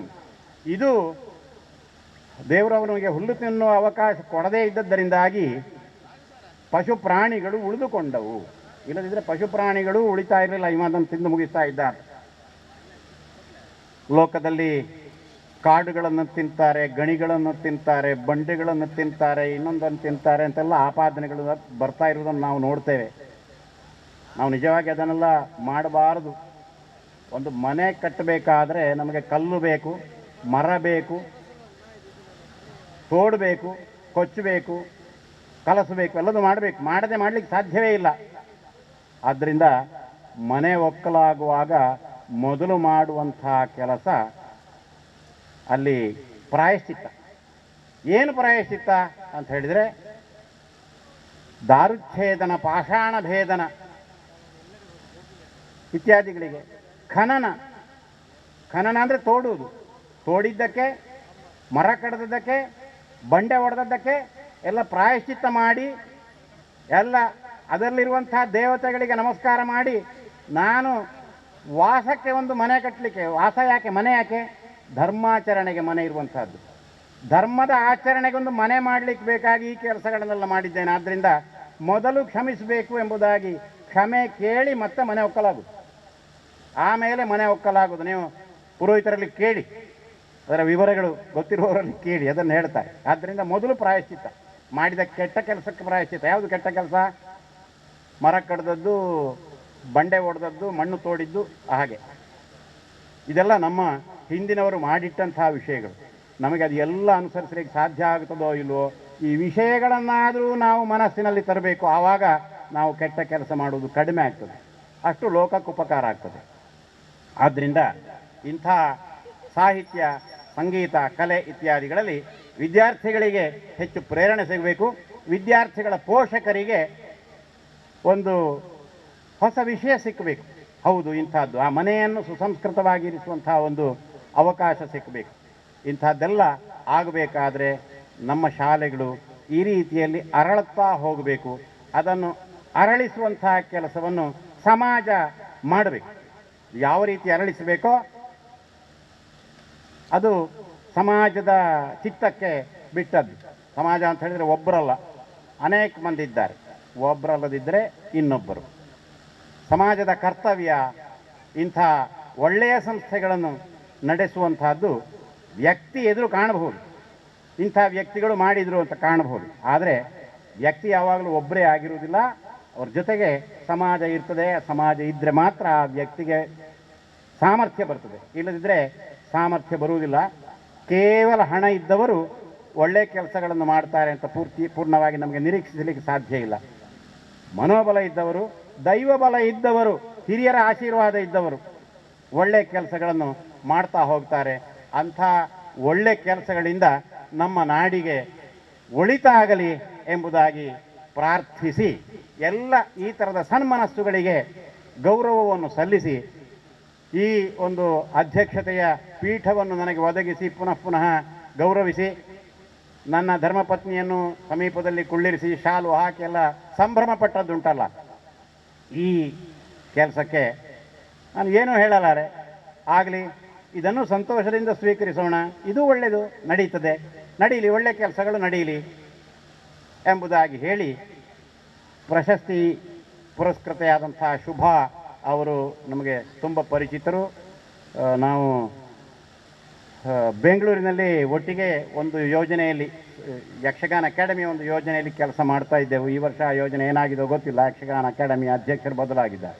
ಯಕ್ಷಗಾನಕ್ಕೊಂದು ವಿಶ್ವಕೋಶ ಮಾಡಬೇಕು ಎಂಬಂಥದ್ದು ಕಳೆದ ಬಾರಿಯ ಅಧ್ಯಕ್ಷರ ಯೋಜನೆ ಆಗಿತ್ತು. ಈ ಬಾರಿಯ ಅಧ್ಯಕ್ಷರು ಅದನ್ನು ಮುಂದುವರಿಸಿದಾಗ ಏನು ಕಾಣುವುದಿಲ್ಲ ಇಷ್ಟರವರೆಗೆ. ಆ ಸಮಿತಿಯ ಸಭೆಗಳು ಏನು ಆದ ಹಾಗೆ ಕಂಡು ಬರುವುದಿಲ್ಲ. ಆದರೆ ಒಂದು ಕಾಲದಲ್ಲಿ ಇನ್ನೊಂದು ಕಾಲಕ್ಕೆ ಬಂದೀತು. ಕಾಯೋಣ, ಕಾಯುವುದರಿಂದ ಕಾಯುವಿಕೆಗಿಂತ ಮಿಕ್ಕ ಅನ್ಯ ತಪವೂ ಇಲ್ಲ ಅಂತ. ಅದರಿಂದ ತಪಸ್ಸು ಅಂದರೆ ಕಾಯುವುದು ಅಂತ ಅರ್ಥ. ತಪ ಅಂದರೆ ಬಿಸಿ ಅಂತ ಅರ್ಥ. ಅದು ಕಾಯುವುದು, ಬಿಸಿಯಾಗುವುದು ತಪಸ್ಸು. ಆದ್ದರಿಂದ ಕಾಯುವಿಕೆಗಿಂತ ಅನ್ಯ ತಪ ಇಲ್ಲ. ಕಾಯೋಣ, ಒಳ್ಳೆ ಕೆಲಸಗಳಾಗುತ್ತವೆ. ಕಾಲ ಬಂದಾಗ ಎಲ್ಲದೂ ಕೈಗೂಡುತ್ತದೆ. ನಮಸ್ಕಾರ. ಪಾದಕಲ್ಲು ವಿಷ್ಣು ಭಟ್ರ ವಿದ್ವಾಂಸರ ಎಲ್ಲ ಮಾತುಗಳನ್ನು ನಾವು ಆಲಿಸಿದ್ದೇವೆ. ಭಾಳ ಸಂತೋಷ ಆಯಿತು, ಈಗ ಭಾಳ ಖುಷಿ ಆಯಿತು. ಇನ್ನು ನಾವು ಕಾರ್ಯಕ್ರಮದ ಕೊನೆಯ ಅಂಗಕ್ಕೆ ಹೋಗ್ತಾ ಇದ್ದೇವೆ. ಮುಖ್ಯವಾಗಿ ನಾವು ನೆನಪಿಸಬೇಕು, ಯಾಕೆ ಸೌಮ್ಯ ಆರ್ ಶೆಟ್ಟಿಯವರನ್ನು. ಯಾಕೆಂದರೆ ಓರ್ವ ಗಂಡಸಿನ ಹಿಂದೆ ಒಂದು ಸ್ತ್ರೀ ಶಕ್ತಿ ಇರ್ತದಂತೆ. ಈಗ ರವೀಂದ್ರ ಶೆಟ್ಟಿಯವರು ಏನು ಒಳ್ಳೆ ಕೆಲಸ ಮಾಡಿದ್ದಾರೆ, ಅದರ ಹಿಂದೆ ಒಂದು ಶಕ್ತಿ ಉಂಟು. ಆ ಶಕ್ತಿಯನ್ನು ನಾವು ಈ ಸಂದರ್ಭದಲ್ಲಿ ನೆನಪಿಸಬೇಕು. ಯಾಕಂದರೆ ಅವರು ಸೌಮ್ಯ ಆರ್ ಶೆಟ್ಟಿಯವರು ಈ ವಿದ್ಯಾಸಂಸ್ಥೆಯ ಸಂಚಾಲಕರಾಗಿ ಒಳ್ಳೆಯ ರೀತಿಯಲ್ಲಿ ಕೆಲಸ ಮಾಡಿಕೊಂಡು ಈ ಸಂಸ್ಥೆಯನ್ನು ನಡೆಸ್ತಾ ಇದ್ದಾರೆ. ಏನು ರವೀಂದ್ರ ಶೆಟ್ಟಿಯವರು ಒಳ್ಳೆಯ ಕೆಲಸವನ್ನು ಮಾಡ್ತಾ ಇದ್ದಾರೆ, ಅದಕ್ಕೆಲ್ಲ ಪೂರಕವಾಗಿ ಸೌಮ್ಯ ಆರ್ ಶೆಟ್ಟಿಯವರು ಕೆಲಸ ಮಾಡ್ತಾ ಇದ್ದಾರೆ. ಅವರನ್ನು ನಾನು ಈ ಸಂದರ್ಭದಲ್ಲಿ ನೆನಪಿಸುತ್ತಾ, ಇದೀಗ ಎಲ್ಲರಿಗೂ ಕೂಡ ಧನ್ಯವಾದವನ್ನು ಸಲ್ಲಿಸಲಿಕ್ಕಿದ್ದಾರೆ ನಮ್ಮ ಈ ಸಂಸ್ಥೆಯ ಸಂಚಾಲಕಿಯಾಗಿರ್ತಕ್ಕಂಥ ಸೌಮ್ಯ ಆರ್ ಶೆಟ್ಟಿಯವರು. ನಾಡು ನುಡಿ ವೈಭವದ ರತ್ನೋತ್ಸವದ ಈ ಸಮಾರೋಪ ಸಮಾರಂಭದ ಅಧ್ಯಕ್ಷತೆಯನ್ನು ವಹಿಸಿದಂಥ ಡಾಕ್ಟರ್ ಪಾದಕಲ್ಲು ವಿಷ್ಣು ಭಟ್, ಹಿರಿಯ ವಿದ್ವಾಂಸ ಕೊರಗು ಸಂಶೋಧಕರು, ಇವರಿಗೆ ನಮ್ಮ ಸಂಸ್ಥೆ ಪರವಾಗಿ ಹಾರ್ದಿಕ ಧನ್ಯವಾದಗಳು. ಹಾಗೆ ಇವತ್ತಿನ ವಿದ್ಯಾರತ್ನ ಪ್ರಶಸ್ತಿ ಮಾನ್ಯರಾದ ಡಾಕ್ಟರ್ ಶುಭಾ ಮರವಂತೆ ಇವರಿಗೆ ನಮ್ಮ ಸಂಸ್ಥೆ ಪರವಾಗಿ ಹಾರ್ದಿಕ ಧನ್ಯವಾದಗಳು. ಹಾಗೆ ಇಲ್ಲಿ ಅತಿಥಿಗಳಾದಂಥ ಶ್ರೀ ಸತೀಶ್ ಕುಂಪಳ ಈಗಾಗಲೇ ಬಂದು ನಮ್ಮನ್ನು ಉದ್ದೇಶಿಸಿ ಮಾತನಾಡಿ ತೆರಳಿದ್ದಾರೆ. ಅವರಿಗೂ ನಮ್ಮ ಸಂಸ್ಥೆಯ ಪರವಾಗಿ ಹಾರ್ದಿಕ ಧನ್ಯವಾದಗಳು. ಹಾಗೆ ನಮ್ಮೊಂದಿಗಿದ್ದಾರೆ ಸುಡಿ ಸುರೇಶ್ ಅವರು, ಕಾರ್ಯದರ್ಶಿಗಳು, NS ಪಬ್ಲಿಕ್ ಸ್ಕೂಲ್ ಬೆಂಗಳೂರು. ಇವರಿಗೂ ನಮ್ಮ ಸಂಸ್ಥೆಯ ಪರವಾಗಿ ಹಾರ್ದಿಕ ಧನ್ಯವಾದಗಳು. ಹಾಗೆ ಶ್ರೀ ಸದಾನಂದ ಶೆಟ್ಟಿ ಅವರಿದ್ದಾರೆ, ನನ್ನ ತಂಗಿಯ ಗಂಡ. ಹಾಗೆ ಅವರಿಗೂ ನಮ್ಮ ಸಂಸ್ಥೆಯ ಪರವಾಗಿ ಹಾರ್ದಿಕ ಧನ್ಯವಾದ. ನನ್ನ ಮಾತೃಶ್ರೀ ಸಮಾನರಾದ ಶ್ರೀಮತಿ ರತ್ನಾವತಿ ಶೆಟ್ಟಿ ಅವರಿದ್ದಾರೆ, ಅವರಿಗೂ ನಮ್ಮ ಸಂಸ್ಥೆಯ ಪರವಾಗಿ ಹಾರ್ದಿಕ ಧನ್ಯವಾದ. ಹಾಗೆ ರೈ ಕುಕ್ಕುವಳ್ಳಿ ಇದ್ದಾರೆ, ಅವರಿಗೂ ನಮ್ಮ ಸಂಸ್ಥೆಯ ಪರವಾಗಿ ಹಾರ್ದಿಕ ಧನ್ಯವಾದ. ನಮ್ಮ ಮುಖ್ಯೋಪಾಧ್ಯಾಯರು ಶ್ರೀ ರವೀಂದ್ರ ರೈ ಹರೇಕಳ, ಇವರಿಗೂ ನಮ್ಮ ಸಂಸ್ಥೆಯ ಪರವಾಗಿ ಹಾರ್ದಿಕ ಧನ್ಯವಾದ. ಅದೇ ರೀತಿ ಸಂಸ್ಥೆಯ ಅಧ್ಯಕ್ಷರಾದ ಶ್ರೀ ಕೆ ರವೀಂದ್ರ ಶೆಟ್ಟಿ ಅವರಿಗೆ ಸಂಸ್ಥೆಯ ಪರವಾಗಿ ಹಾರ್ದಿಕ ಧನ್ಯವಾದ. ಶ್ರೀ ಮೋಹನ್ ದಾಸ್ ಶೆಟ್ಟಿ ಅವರಿದ್ದಾರೆ, ಅವರಿಗೂ ನಮ್ಮ ಸಂಸ್ಥೆಯ ಪರವಾಗಿ ಹಾರ್ದಿಕ ಧನ್ಯವಾದ. ಶ್ರೀಮತಿ ಪಾದೇಕಲ್ಲು ವಿಷ್ಣು ಭಟ್ ಅವರಿದ್ದಾರೆ, ಅವರಿಗೂ ನಮ್ಮ ಸಂಸ್ಥೆಯ ಪರವಾಗಿ ಹಾರ್ದಿಕ ಧನ್ಯವಾದ. ನಮ್ಮ ಶಾಲೆಯ ಮುಖ್ಯೋಪಾಧ್ಯಾಯಿನಿ ಶ್ರೀಮತಿ ನಯೀಂ ಹಮೀದ್, ವಿದ್ಯಾರ್ಥಿ ನಾಯಕ ಮೊಹಮ್ಮದ್ ಹಾಶಿಮ್, ಹಾಗೂ ಇಲ್ಲಿ ಬಂದಂಥ ಎಲ್ಲ ನಮ್ಮ ಪೋಷಕರು, ನಮ್ಮ ಶಿಕ್ಷಕರು, ಇವತ್ತಿನ ಎಲ್ಲ ನಮ್ಮ ಸ್ವಯಂ ಸೇವಕರು, ಮಕ್ಕಳು, ಹಾಗೆ ಇಲ್ಲಿ ಬಂದಂಥ ಮಾಧ್ಯಮ ಮಿತ್ರರು ಎಲ್ಲರಿಗೂ ಸಂಸ್ಥೆಯ ಪರವಾಗಿ ಹಾರ್ದಿಕ ಧನ್ಯವಾದ.